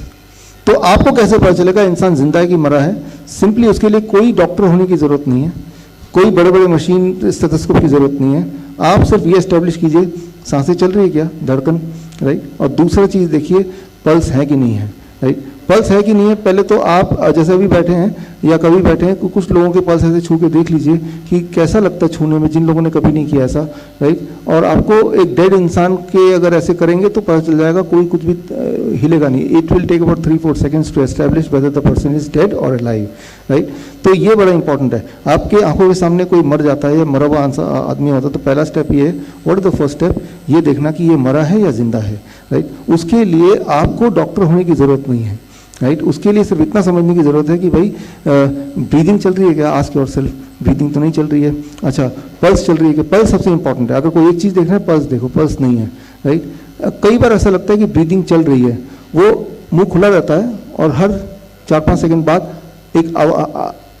वो एक गास्पिंग करने की कोशिश करता है, तो उसे भी डेथ में गिनते हैं, क्लिनिकल डेथ। तो आप एक ही चीज़ देखिए, पल्स चल रहा है कि नहीं, पल्स चल रहा है कि नहीं, ये देखने के लिए किसी भी लेमैन को 2-3-4 सेकंड लगेंगे, यानी कि 4 सेकंड के बाद आपको पता चल गया कि ये जो सामने मुझे दिख रहा है ये बॉडी है, ये इंसान मर चुका है, इतना पता चल गया। अब मर चुका है, अब मुझे क्या करना है, that is the first, right. Normally क्या करेंगे, वही पैनिक करेंगे। क्या what is the panic, hospital ले जाओ, डॉक्टर को बुलाओ। अब यहाँ पे क्लियरली क्या क्या होता है समझिए। पहले 4 मिनट, मरने के पहले 4 मिनट तक उसके बॉडी के अंदर एनफ ऑक्सीजन है, एनफ न्यूट्रिशन है, इवन हार्ट के अंदर बाहर से तो नहीं दिखेगा, अंदर इलेक्ट्रिकल रैंडम सिग्नलिंग भी चल रही है पहले 4 मिनट के अंदर। वो ऑफिशियली मर गया है, क्लिनिकली डेथ है, लेकिन अंदर चल रहा है। यानी कि ये 4 minute is the best chance to bring back the life, ये 4 मिनट। और अवेयर टू स्टडी के अनुसार ये देखा गया है कि ऐसे लोगों को जब वापस लाया गया तो उन्होंने बोला, अपने एक्सपीरियंस में बोला कि जब मैं मर गया था तो मैं अपने आप को यहाँ से देख रहा था और लोग यहाँ पे चिल्ला रहे थे और कोई कुछ करने की कोशिश कर रहा था, और मैं देख रहा था मेरी बॉडी यहाँ पड़ी हुई थी और मैं वापस आना चाह रहा था। अवेयर टू स्टडी ना, ये आप पढ़िए या मेरी बुक पढ़िए, उसमें लिखा हुआ है, राइट। पूरा अवेयर टू स्टडी के डिटेल में जाकर पढ़ेंगे कि ये लोगों के एक्सपीरियंसेस हैं, those who could come back, right, कि उस 4 मिनट के दौरान आप कहाँ पे थे, क्या लगता है उसमें आपको होश में थे, क्लिनिकली डेथ है। तो कहा कि मैं अपनी बॉडी देख पा रहा था और उसमें लोग जो आवाज़ कर रहे थे जल्दी से डॉक्टर को बुलाओ, एम्बुलेंस, वो सब मुझे सुनाई दे रहा था। अच्छा, ये कैसे एस्टेब्लिश हो रहा था कि वो जो बोल रहा है सच बोल रहा है, क्योंकि वो सारी चीज़ें उसको कैसे पता, एज ए पेशेंट कैसे, वो तो मर चुका था, वो सब उन्हीं को पता है जो उस वक्त थे, और उनमें से किसी से वो मिला नहीं है। और वो अगर बता रहा है टेस्टिमनी और वो बिल्कुल मैच कर रहा है वही चीज़ों से कि भाई वो एक नर्स आई फिर उन्होंने ऐसा किया वैसा किया, वो बता पा रहे हैं। तो एक पहली चीज़ कि पहले 4 मिनट के अंदर वो इंसान कहीं गया नहीं है, वो इंसान आपके वेसिनिटी में है। देखिए यहाँ पे कोई मैं इल्यूजन या कहानी नहीं, ये साइंस की बात कर रहा हूँ जो एविडेंस बेस्ड है कि उसका जो आत्मा वर्ड बोल सकते हैं इसको, राइट, या स्पिरिट वर्ड बोल सकते हैं, वो कहीं आसपास है और वो अपने आप को देख पा रहा है।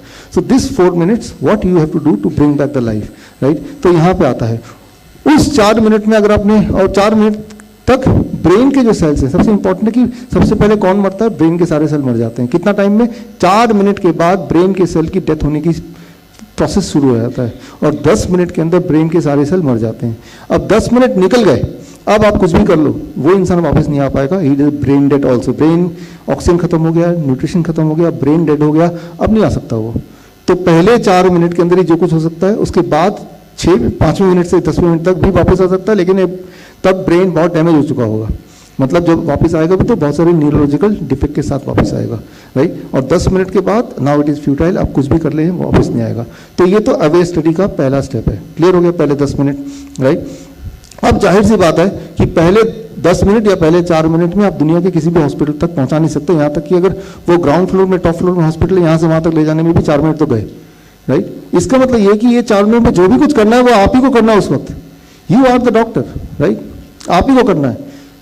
तो आपको क्या करना है और क्या नहीं करना है, इस पर आते हैं हम। देखिए नोबेल प्राइज, ये किताब आप पढ़िएगा, the self and its brain, John Eccles, इनकी किताब है, इनको नोबेल प्राइज मिला हुआ है। नोबेल प्राइज मैं इसलिए बोल रहा हूँ ताकि इससे आपको लगे कि भाई एक स्टैंडर्ड तक का ये साइंस है जिसकी हम बात कर रहे हैं, ये नहीं किसी ने नहीं लिख दिया है। तो पढ़िएगा ये, तो इसमें ये जो मैं बातें बोल रहा हूँ ये सब है इसमें, राइट। ग्रे जोन, तो ग्रे जोन इन हॉस्पिटल, सबसे पहली बात कि ऐसे में कि ज़्यादातर लोग ट्रेडिशनली उनको हॉस्पिटल ले जाने की बात करते हैं। जैसे ही हॉस्पिटल ले जाने की बात करते हैं, पहली गलती ये करते हैं कि टाइम 10 मिनट या 4 मिनट के अंदर नहीं पहुंचा सकते। तो पहला तो नुकसान यही हो गया। अब आता है दूसरा, मान लो वो इंसान हॉस्पिटल में ही है, डॉक्टर के सामने ही हो गया, राइट, तब क्या होगा, right, in the presence of doctor हो गया तब क्या होगा। तो डॉक्टर क्या करेगा, व्हाट वी कॉल एज, ये ले आओ जरा, वो सब ले आओ फटाफट।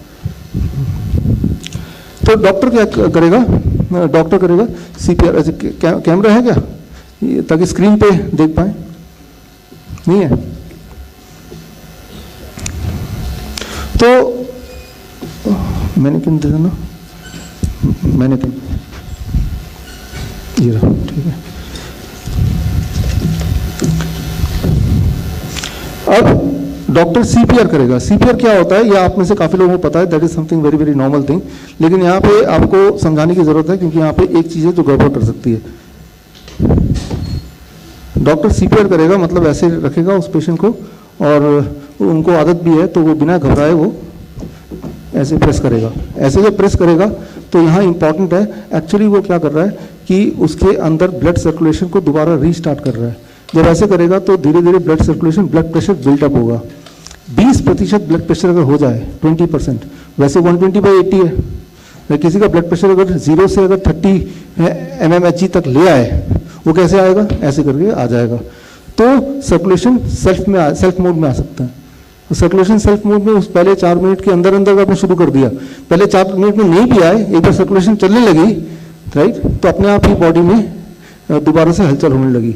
फिर चाहे ऐसे करते वक्त 10 मिनट और लग जाए, 15 मिनट लग जाए, एक बार 4 मिनट के अंदर ये वाला step is very important, right. तो ऐसे जैसे शुरू किया तो उसका जो ब्रेन के सेल की मरने की जो टोटल टाइम था वो कितना था, ब्रेन सेल की शुरुआत है 4 मिनट, उससे पहले करना है। 10 मिनट में तो पूरा ही मर जाएगा, लेकिन उस शुरुआत ब्रेन के सेल के मरने से पहले आपको ये करना है, right, that is the first step, right. अब इसमें बहुत इंपॉर्टेंट बात, मेरे ख्याल से इस पूरे लेक्चर का यही सबसे इंपॉर्टेंट पार्ट है। इसमें जब इस तरह से करते हैं, ये है कि 100 बार 1 मिनट में, लेकिन हर 30 बार करने के बाद 2 बार माउथ टू माउथ ब्रीदिंग देना होता है, राइट। तो जब माउथ टू माउथ ब्रीदिंग देंगे तो मैंने छोड़ दिया ना इसको, छोड़ा कि नहीं छोड़ा, तो जब छोड़ा तो ब्लड प्रेशर अब जितना बिल्डअप हुआ वो कहाँ गया, दोबारा 0 हो गया। फिर 2 बार देंगे फटक से मैं दोबारा करने लगूंगा, फिर दोबारा बिल्डअप करूंगा, तब तक 30 हो जाएंगे, फिर दोबारा से, that is the standard protocol, right. So इस स्टैंडर्ड प्रोटोकॉल में दिक्कत क्या है कि हर थोड़े बाद आपको माउथ टू माउथ ब्रीदिंग देना है। इसमें दोबारा से pressure is coming to 0 and that means कि दोबारा से आप बिल्डअप करने की कोशिश कर रहे हैं, राइट। तो पहली गलती जो करते हैं CPR, इसे कहते हैं cardiopulmonary resuscitation, means it means 100 compression पर मिनट का रफ्तार होनी चाहिए आपको, और दूसरा आपको हर 30 बार काउंट करने के बाद 2 बार ब्रीदिंग देना है, फिर 30 बार काउंट करना है, ऐसा करते ही रहना है जब तक कि सेकेंडरी इमरजेंसी वो मैं बताता हूँ आपको वो ना आ जाए। तो लेकिन यहाँ पे आपने देखा कि जब हम CPR करते हैं यानी कि 30 में 2 बार, तो ब्रीदिंग 0 पे आ जाती है। तो फिर क्या करना है, हमें सिर्फ कार्डियक कंप्रेशन, राइट, हमें मुंह से ऑक्सीजन देने की आवश्यकता नहीं है, हमें सिर्फ कंप्रेशन करना है, कंप्रेशन करना है, कंप्रेशन करना है, कंप्रेशन करना है। और जैसे जैसे कंप्रेशन करते रहेंगे तो के बाद देखिए ये दिस इज द वन, अगर कंप्रेशन छोड़ते हैं तो बॉडी में जो ब्लड प्रेशर डिप करता है, राइट। लेकिन अगर कंप्रेशन देते रहेंगे और मुंह से नहीं माउथ टू माउथ ब्रीदिंग देंगे, उसे कहते हैं रेस्क्यू ब्रीदिंग, तो क्या होगा, अगर सिर्फ कंप्रेशन करते रहेंगे धीरे धीरे ब्लड प्रेशर बढ़ता रहेगा। अगर आप CPR करेंगे, स्टैंडर्ड CPR, तो उसके जिंदा होने के चांसेस हैं, विद इन 4 मिनट शुरू कर देंगे तो जिंदा होने के चांसेस कितने, 10%। 100 लोगों करेंगे 10 लोग जिंदा हो भी जाएंगे। लेकिन अगर आप कंप्रेशन भी देंगे, सिर्फ कंप्रेशन करेंगे तो जिंदा, और कंप्रेशन करेक्ट जगह पे करेंगे, कंप्रेशन करेक्ट जगह पे, इस पे आता हूं, तो जिंदा होने के चांसेस 83%, राइट। तो आप एफर्ट लगा रहे हैं, उस एफर्ट में थोड़ा सा मॉडिफाई करना है। थोड़ा सा मॉडिफाई क्या करना है, अभी देखिए ये वाला, ये सबसे इंपॉर्टेंट बात है जो मैं अभी बताने जा रहा हूं कि 10% से 83% पे कैसे लाना है। अब देखिए पहले तो ये देखना है कि कहाँ पे कंप्रेशन करना है। कहाँ पे कंप्रेशन करने के लिए आपको कंप्रेशन का एक नियम थोड़ा समझा दूं। देखिए ये टूथपेस्ट है, आपको पता है कि दबाने से पेस्ट बाहर निकलेगा, राइट। लेकिन इंपॉर्टेंट है कहाँ दबाने से सबसे ज़्यादा प्रेशर लगेगा, राइट। अगर यहाँ दबाएंगे तो दबा तो रहे हैं बार बार, लेकिन कुछ नहीं निकल रहा, ठीक है ना। अगर आप बहुत आगे दबाएंगे तो भी शायद नहीं निकलेगा। आप बीच में जहाँ पे भरा हुआ है यहाँ दबाएंगे तो निकलेगा। तो दबाना है, लेकिन दबाने का जो लोकेशन है that place all the reference, right. आप यहाँ दबाते रहिए, निकलेगा नहीं। ठीक उसी तरह से यहाँ भी बड़ा इंपॉर्टेंट है कि दबाना तो है, राइट, कंप्रेस तो करना है, लेकिन कहाँ करना है। तो जो स्टैंडर्ड CPR है वहाँ पे जो सिखाते हैं डॉक्टर को सिखाते हैं कि निपल लाइन है, राइट, इसके बिल्कुल बीच में, राइट, यहाँ पे रखो, दबा दो, राइट। तो बीच में जब दबाएंगे तो दैट इज समथिंग लाइक कि हार्ट जिस तरह से प्लेस्ड है वहाँ पे एक वॉल्व भी आता है ज़्यादातर लोगों का, तो वो कोई आपको बोला जा रहा है यहाँ दबाओ, तो यहाँ दबाने से ही प्रेशर बिल्डअप हो रहा है, टूथपेस्ट निकलेगा जरूर। लेकिन अगर इमरजेंसी में कहाँ दबाएं कि प्रेशर ज़्यादा बिल्डअप हो जाए, थोड़ा सा यहाँ दबाएं, है ना। तो ये वो वाली कौन सी हार्ट की कौन सी लोकेशन है जहाँ पे दबाने से प्रेशर ज़्यादा हो, राइट, मैक्सिमम प्रेशर पड़े, राइट। सो दैट प्लेस जो इसमें दिया है मैक्सिमम CPP कहते हैं, राइट। तो वो जगह है निपल लाइन, राइट। फिर ये सेंटर हो गया, सेंटर से उस इंसान के पेशेंट के 3 सेंटीमीटर इधर, 3 centimetre this side, right, towards the left. तो वो लेफ्ट वेंट्रिकल सीधा ऊपर आपका हाथ पड़ेगा मोस्ट प्रोबेबली, राइट। और उससे यूं मानिए कि जो प्रेशर पड़ेगा, हर प्रेशर आपका जबरदस्त प्रेशर पड़ेगा, right. And that is what can increase the chances of recovery as the evidence says from 10% to 83%, right. तो लेकिन ये जो 3 सेंटीमीटर इधर है और वो जो माउथ ब्रीथिंग नहीं करना है, इस चीज़ को इम्प्लीमेंट करने में ही कई साल लगा रहे हैं, कई साल, राइट, कि वो करें कि ना करें। अगर करेंगे तो एक जनरल पब्लिक सोचे कि ये तो बार बार नियम ही बदलते रहते हैं। तो मेडिकल जर्नल आप पढ़ेंगे ना तो यही सारे उसमें कमेंट्स दिखते रहते हैं। जिस तरह से यूट्यूब और फेसबुक में आप कमेंट देखते हैं ना, वो मेडिकल जगत में भी ऐसे ही कमेंट्स आते रहते हैं। तो वो ये सोचते हैं कि लोग क्या सोचेंगे, that is important rather than कि पेशेंट बचेगा कि नहीं बचेगा। खैर इसीलिए मैं बताना चाह रहा हूँ, ये सारी चीज़ें हमें बतानी पड़ रही रादर देन कि पहले से ही वो मेडिकली एस्टैब्लिश होते हुए भी आप तक नहीं पहुँचे, जो कि पहुँच जाना चाहिए था। अब तीसरी इंपॉर्टेंट बात है, जो सबसे ज़्यादा इंपॉर्टेंट बात है, वो ये कि आपको मैंने बता दिया, डॉक्टर भी एक बार सीख लेता है, लेकिन एक बार सीखना काफ़ी नहीं है। मान लो आपके सामने तबला रख दिया तो कुछ ना कुछ तो करेंगे आप। तो कुछ भी करेंगे तो क्या वो म्यूजिक होगा? That is a noise. लेकिन जिसने प्रैक्टिस की, राइट, स्वास्तिक ने प्रैक्टिस की, तो वो जब तबला बजाएगा तो that is called music. Are you getting the point, right? आपने प्रैक्टिस की है ना, तो आप वो प्रैक्टिस करते हैं, राइट। अभी अभी आपने गाना गाया, right, India book of record holder है, राइट। तो इनको पता है कि मुझे एक बार सिखा दे काफ़ी नहीं, मुझे रोज रियाज करना है, तभी आप उसी इंस्ट्रूमेंट से म्यूजिक निकाल पाओगे। जो इंस्ट्रूमेंट किसी और को दे देंगे हम जैसे लोगों को, तो वो नॉइस निकालेगा। सेम थिंग आपको उस डेड पेशेंट के हार्ट से म्यूजिक निकालना है, ना कि नॉइज निकालना है, राइट। म्यूजिक कैसे निकालना है उसके लिए मैं आपको थोड़ी सी ट्रेनिंग 2 मिनट की देना चाहता हूँ। कौन? मानस जी अब है, please come on the stage, right. Mohit भी है, मोहित खटाना, लता आप भी आ जाओ, और कोई भी और आना चाहता है? आप आना चाहते हो? आप आ जाओ, आप तो कोलकाता से आए हैं, आप आना चाहते हो? आप भी आ जाओ, बस इतनी है। अब यहाँ पे आप पोजीशन ले लीजिए, मैं आपको दिखाता हूँ क्या करना है। आपको इस तरह से बैठना है, ये लेके ये है आपके सामने, ठीक है ना। उस साइड से बैठना है तो उसको आगे क्यों रखा है? पीछे रखो, पीछे रखो, इसको पीछे रखना पड़ेगा लगता है। हाँ, थोड़ा पीछे रखो, इसको पीछे रखो। अब जो चीज़ बड़ी सिंपल लगती है ना, वो सिंपल है नहीं, इस चीज़ को हमें समझना है, ठीक है ना। तो आपको ये है, अब आपको इसको आ रहा है नंबर, राइट, ये 1 2 3, ठीक है ना, ऐसे बढ़ रहा है ना। तो ये जो है ये एक रिदम की तरह होगा।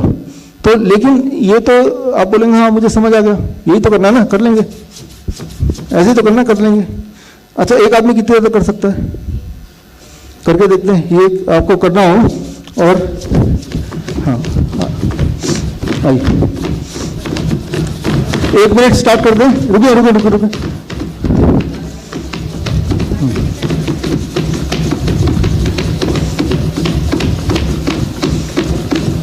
करते रहिए। 1 मिनट हो गया तो बोल देना।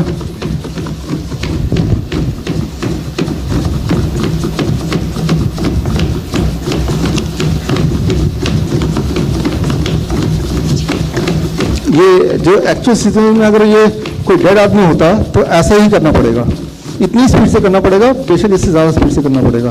1 मिनट के अंदर 100 तक ऐसे पहुंचाना पड़ेगा, राइट। ठीक है, आ जाइए। Okay, stop. मानस, जरा ये माइक में बताना कैसा लगा, कितनी ताकत लगाई, 1 सेकंड बताना माइक में। कितनी ताकत लगाई? हाँ, मैंने पूरी ताकत लगा दी कि आज मैं इसे बचा के छोड़ूंगा। राइट, ठीक है। तो अच्छा, आपको क्या लगता है ऐसे करते रहने कितनी देर तक कर पाओगे आप? 1-2 मिनट से ज़्यादा नहीं कर सकते, कोई कितना भी ताकतवर हो। उसके बाद अगर करेंगे तो वो कॉम्प्रोमाइज़ होगा। अब यहाँ पे इंपॉर्टेंट है कि यहाँ 2 इंच दबना कितना चाहिए, एग्जैक्टली 2 इंच दबना चाहिए। और 7 में सेकंड में कितने होने चाहिए, 100 से 120 होने चाहिए। और वो रिदमिक फॉर्म में होने चाहिए, रिदम में होने चाहिए। अरे getting the point, it should be rhythm. अभी तो खटाखट कर रहे थे जोश में, राइट। लेकिन जोश वो 1 मिनट 2 मिनट में अब थकने लगेंगे। तो जैसे ही आप कर रहे हैं तो आपके साथ अगर 2-3 लोग हों तो फटाफट वो करने लगेंगे, फिर वो हट जाएंगे, राइट, बिना वेस्ट किए time. So this is called cardiac compression. ऐसा अगर आप 5 मिनट 10 मिनट 15 मिनट कर पाएँ बारी बारी से, तो वो 83% जो बोला ना, ये सारी चीज़ फिट बैठनी चाहिए। पहले 4 मिनट के अंदर करना है, वो 3 सेंटीमीटर इधर करना है, वो 100 से 120 पर मिनट होना चाहिए, और वो रिदमिक फॉर्म में होना चाहिए। ये सारी चीज़ें फिट बैठेंगी तो जाके वो जिंदा रहेगा, राइट। लेकिन उसके लिए स्वास्थ्य का बताओ, आप बिना ट्रेनिंग हो सकता है, बिना प्रैक्टिस हो सकता है? नहीं हो सकता, राइट। एक बार आपने कर लिया कि हाँ अभी आगे हम कर लेंगे, तो क्या आपको लगता है कर लोगे उस दिन? नहीं कर लेंगे। तो इसके लिए आपको प्रैक्टिस करनी पड़ेगी। क्या आपको लगता है कोई भी डॉक्टर दुनिया का या भारत का वो ऐसा रोज प्रैक्टिस करता होगा जैसे आप लोग म्यूजिक का प्रैक्टिस करते हैं? करता होगा? नहीं करता होगा। अगर वो नहीं करता है तो इस प्रोफेशन में ना रहे, या तो और रहे तो प्रोफेशन, जैसे आप जो लोग मान लो बॉर्डर पे हैं वो बीच बीच में बंदूक चलाने की प्रैक्टिस करते हैं, राइट। लेकिन मैंने देखा कि मेडिकल प्रोफेशन में वो ये प्रैक्टिस करते नहीं है, चलो देख लेंगे तब, राइट, हो गया तो हो गया, नहीं तो नहीं। So that is the attitude. तो यहाँ पे हमारा रोल आ जाता है, क्योंकि जब कोई पेशेंट तो वो ये नहीं देखेगा कि मैं हॉस्पिटल के पास मरूं, अनफॉर्चुनेटली पास ना मरे तो ज़्यादा अच्छा है, राइट। तो टाइम लगाएंगे हॉस्पिटल तक पहुँचाने की, लेकिन जब पास नहीं है, दूर है वो, तो फिर और अगर आपको स्किल आता है, आपने प्रैक्टिस कर ली है तो, और प्रैक्टिस कर रहे हैं, हफ्ते में 5 मिनट की प्रैक्टिस, इतना सा। अगर 5 मिनट का भी टाइम नहीं है तो डोंट एक्सपेक्ट कि आप कुछ कर सकते हैं या कोई कुछ कर सकता है। 5 मिनट की प्रैक्टिस आपको करनी होगी, तो जाके उस वक्त बिना पैनिक किए आप ठंडे दिमाग से करेंगे तो बंदा वापस आ सकता है। आते ही हैं, कोई नई बात नहीं है, आते ही हैं, राइट। पहले इसका नाम दिया गया था डेथ, फिर उसको कर दिया गया क्लिनिकल डेथ। क्लिनिकल डेथ इसलिए कर दिया गया बिकॉज पता है कि इससे इंसान जिंदा हो सकता है, जबकि डेथ का मतलब होता है अब क्या, तो इसको हम क्या बोलते हैं, क्लिनिकल डेथ बोलते हैं, कार्डियक अरेस्ट बोलते हैं, राइट। डेथ नहीं बोलते, सिर्फ मेडिकल इसे बोलते हैं clinical death. First 4 minutes is called clinical death, not a death. After that और after 10 minutes now it is a permanent death, that is called death, right. तो मेडिकल डेफिनेशन इसलिए change किया गया क्योंकि ये होता है, लेकिन ये हो नहीं रहा है।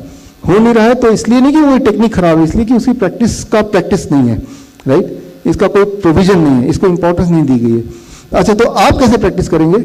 आपको प्रैक्टिस करने के 2-3 तरीके हैं। पहला तरीका तो यह है कि एक ऑनलाइन ट्रेनिंग है जिसमें लिंकन यूनिवर्सिटी से, जिनका ये डब्बा भी उन्हीं का है, तो वहाँ से कुरियर गया था मलेशिया से, और ये इस तरह प्रैक्टिस टूल एक तो ये टूल है, इस पर प्रैक्टिस करेंगे तो ये टूट जाएगा थोड़ी देर में, अगर रोज ऐसे प्रैक्टिस करेंगे। इस पर प्रैक्टिस करेंगे तो टूटेगा नहीं, रोबूस्ट है, राइट। और जब भी आप करेंगे तो रियल में क्या है कि शुरू में आराम से कर पाएंगे, लेकिन धीरे धीरे प्रेशर बिल्डअप होगा, प्रेशर बिल्ड होगा तो मेहनत ज़्यादा लगेगी। तो ये सिमुलेट करता है, ये सिमुलेट नहीं करता है, राइट। तो आप ये ऑनलाइन जो कोर्स है विश्वरूप.com में जाके ये ऑनलाइन कोर्स ज्वाइन कर सकते हैं 1 महीने का। It is called code blue training, इस चीज़ को कहते हैं कोड ब्लू, राइट। तो ट्रेनिंग कर सकते हैं, लेकिन उसमें फीस है फिर 21,000। लेकिन जो लोग मुफ्त में करना चाहते हैं, जो कि बड़ा इंपॉर्टेंट है, राइट, तो मुफ्त में कैसे कर सकते हैं मैं वही बता रहा हूँ। पहली चीज़, कोरोनाकाल.tv में पूरा इंस्ट्रक्शंस हैं कैसे करना है, और जो ये सिमुलेशन है या ये सिमुलेशन है या फ्री में ही बना सकते हैं घर में। मैं आपको 1 मिनट में सिखाया तो घर पे कैसे बनाना है, मुफ्त में कैसे बनाना है, ताकि आप घर में बना पाए, राइट। तो हम में से आप लोग आगे आ जाओ, टी शर्ट्स हैं, कागज अखबार लेके आ जाओ, ये सारे अखबार ये घर पे बनाना है, राइट। आप में से जो लोग मुझे ऑनलाइन देख रहे हैं अभी, तो वो ऑनलाइन मैंने बोल दिया था ये सब लेके आने के लिए, तो आई एम श्योर कि आप लोगों ने लेके आए होंगे, राइट। तो आप इसमें से रबर बैंड कहाँ है, रबर बैंड गिरा ना, राइट। आप स्टेप देखो, सिर्फ 1 मिनट लगेगा, राइट। आप इनके बाजुओं पे ना आप ये इनको दे दो, अमन, दे विल डू इट। आप बाजुओं पे इस तरह से आप बाजुओं को बांध दो, बांध दिया, इसको निकालो, मोड़ो इस बाजुओं को,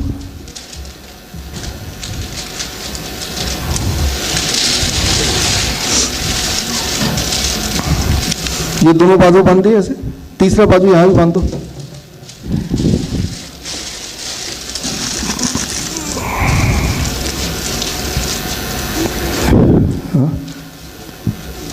और ले लो। तो ये तीनों बाजू बांध के ये ऐसा हो जाएगा T shirt, right. This is the, इसको ऐसा टी शर्ट हो जाएगा। इसको थोड़ा सा और अच्छे से बांध देते हैं, ठीक है। तीन जगह से बांध दिया। अब ये बॉटल ले लिया, कोल्ड ड्रिंक का बॉटल कोई भी, इसको अच्छे टाइट कर दिया, करके इसको अंदर डाल दिया, बिल्कुल बीच पे रखा टी शर्ट के जैसे मैंने रखा है, और अखबार के आप इसको ऐसे अखबार दोनों तरफ बॉटल के डालते जाओ, बॉटल के दोनों तरफ अखबार डालते जाओ, बॉटल को आगे से ऐसे डालो,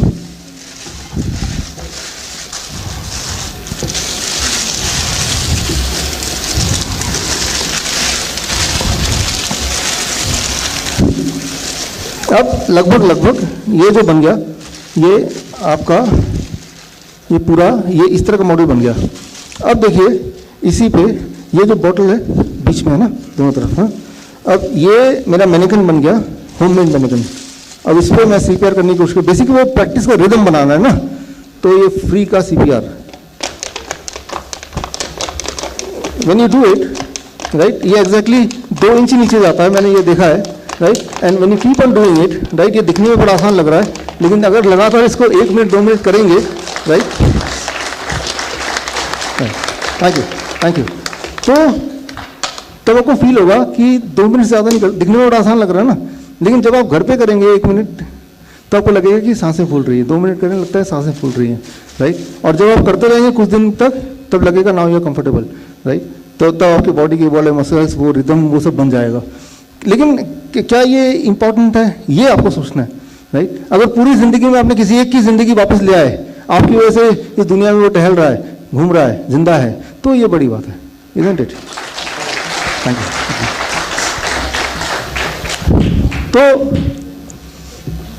ये एक होमवर्क, ये भी ले जाओ, इनको भी हटा दो, कि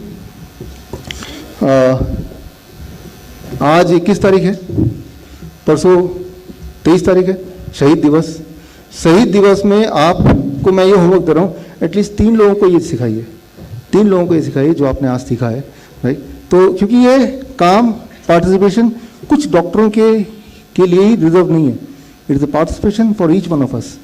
कब किसका अंतिम समय आ जाए किसी को भी नहीं पता, इंक्लूडिंग मी, इंक्लूडिंग यू, लेकिन तब ये स्किल काम आने वाला है, राइट। तो यहाँ पे मैं ये बोलना चाह रहा हूँ कि अब 2 रास्ते फिर दोबारा आ गए यहाँ पे।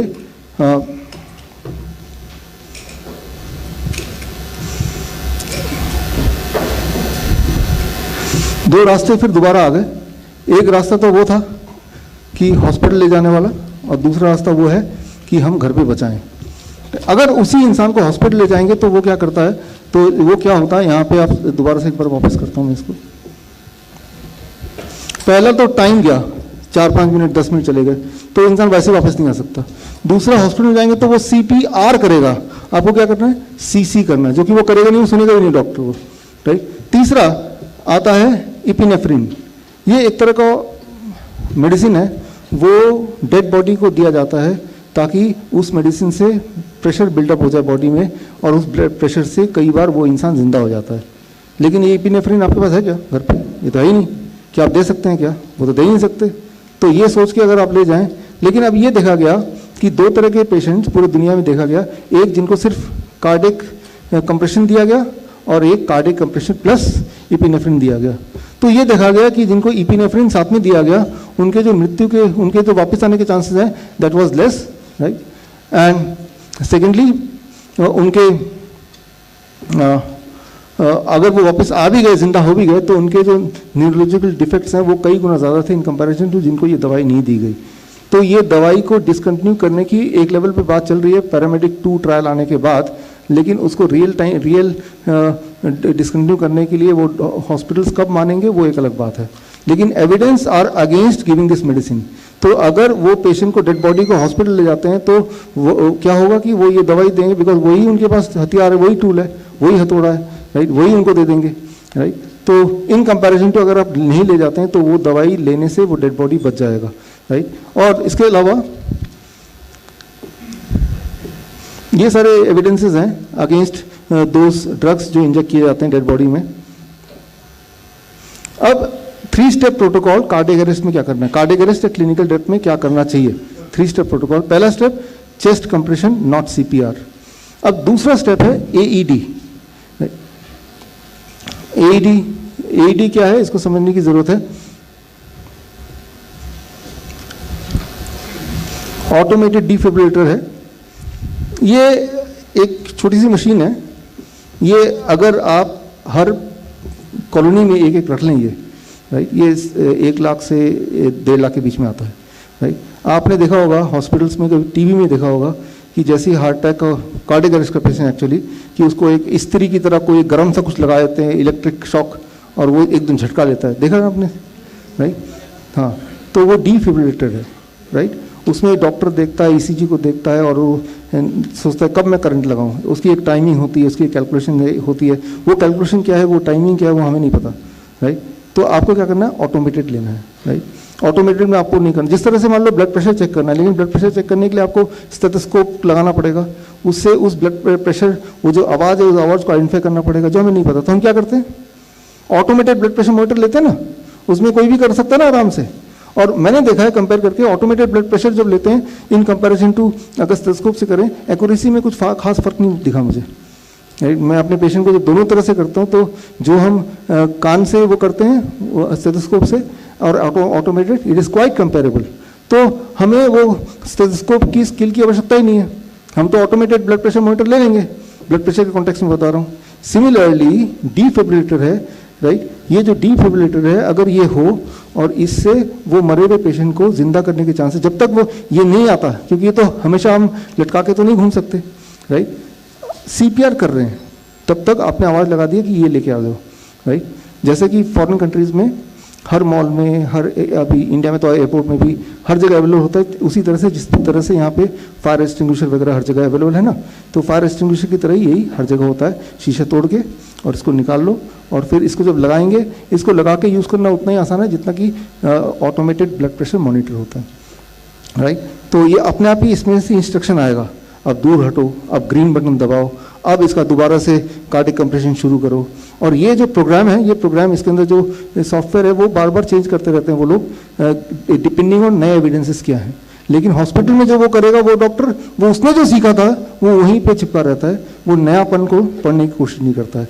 इसीलिए कई मायने में ये डिफिब्रिलेटर जो है ये ज़्यादा अच्छा है इन कंपैरिजन टू अगर यही वाला चीज़ अगर हॉस्पिटल में उसके साथ किया गया, राइट। तो यहाँ पे अगर हम वापस आते हैं, इस पर 3 स्टेप है, cardiac compression, and while the cardiac compression carrying on AED, right. Automated defibrillator को लेके आना है और उसको लगा देना है, फिर इसके इंस्ट्रक्शन को फॉलो करना है। और इसके इंस्ट्रक्शन फॉलो करेंगे तो लगभग 5, 10, 15 मिनट में पेशेंट रिकवर कर ही जाता है। उसके बाद भी नहीं करता है, फिर छोड़ देते हैं लोग, समझ जाते हैं कि नहीं हो सकता, क्योंकि 83% अगर जिंदा होते हैं तो 15%, 20% कई बार जिंदा नहीं भी होते हैं, तो वो वाले परसेंटेज में आ गया, छोड़ दिया उसको, राइट। और कई बार क्या होता है, वो जिंदा वापस आ जाता है लेकिन कोमा में चला जाता है, ब्रीदिंग है, पल्स है, लेकिन वो सोया हुआ है। अगर ऐसी कंडीशन में है तो थर्ड स्टेप क्या है, हाइपोथर्मिया।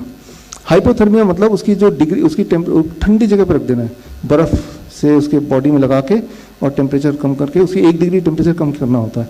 अनफॉर्चुनेटली भारत के हॉस्पिटल में ये जो हाइपोथर्मिया वाला जो स्टेप है, तीसरा स्टेप, इसको फॉलो नहीं करते। क्यों नहीं फॉलो करते हैं वो भगवान जानता है क्यों नहीं करते, लेकिन करते नहीं है, ये पक्का पता है, ठीक है ना। तो अब देखिए, अगर हम कंपेयर करते हैं हॉस्पिटल वर्सेस होम, हॉस्पिटल मतलब ज़्यादातर लोग जो जाएंगे हॉस्पिटल में जाएंगे उनके साथ क्या होगा, पहली चीज़ उनका टाइम लॉस्ट होगा, राइट, कि वो 4 मिनट निकल ही गए। दूसरी चीज़, जाएंगे तो इपिनेफ्रिन को झेलना पड़ेगा वो डेड बॉडी को, जो कि अगर वो जिंदा हो भी गया तो न्यूरोलॉजिकल प्रॉब्लम के साथ जिंदा होगा। तीसरी चीज़ CPR होगी उस पर, ना कि कार्डियक कंप्रेशन। CPR अच्छा है लेकिन उससे कई गुना ज़्यादा अच्छा कार्डियक कंप्रेशन है।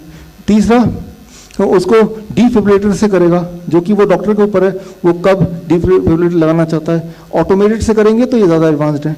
और पांचवा जो सबसे इंपॉर्टेंट है कि अगर वो कोमा में चला गया है तो उसको भारत के हॉस्पिटल में, जितना मैंने पता किया है, हाइपोथर्मिया का यहाँ पे जो एक ट्रेडिशन नहीं है, ये इसको इग्नोर करते हैं। जबकि ये घर पे है तो आप बर्फ़ वगैरह ला के उस पेशेंट को 24 घंटे तक, जब तक वो कोमा से बाहर नहीं निकलता, 24 घंटे में निकल जाता है अक्सर, वो फिर आएगा, वो ठीक हो जाएगा। तो फॉर्चुनेटली अगर आप देखें ये सारे जो स्टेप्स हैं, ये कोई ऐसा स्टेप नहीं है कि जो घर पे नहीं हो सकता, जो हॉस्पिटल में हो सकता है, राइट। पहली बात तो हॉस्पिटल में और इसमें आपने फ़र्क देख लिया, तो ये है।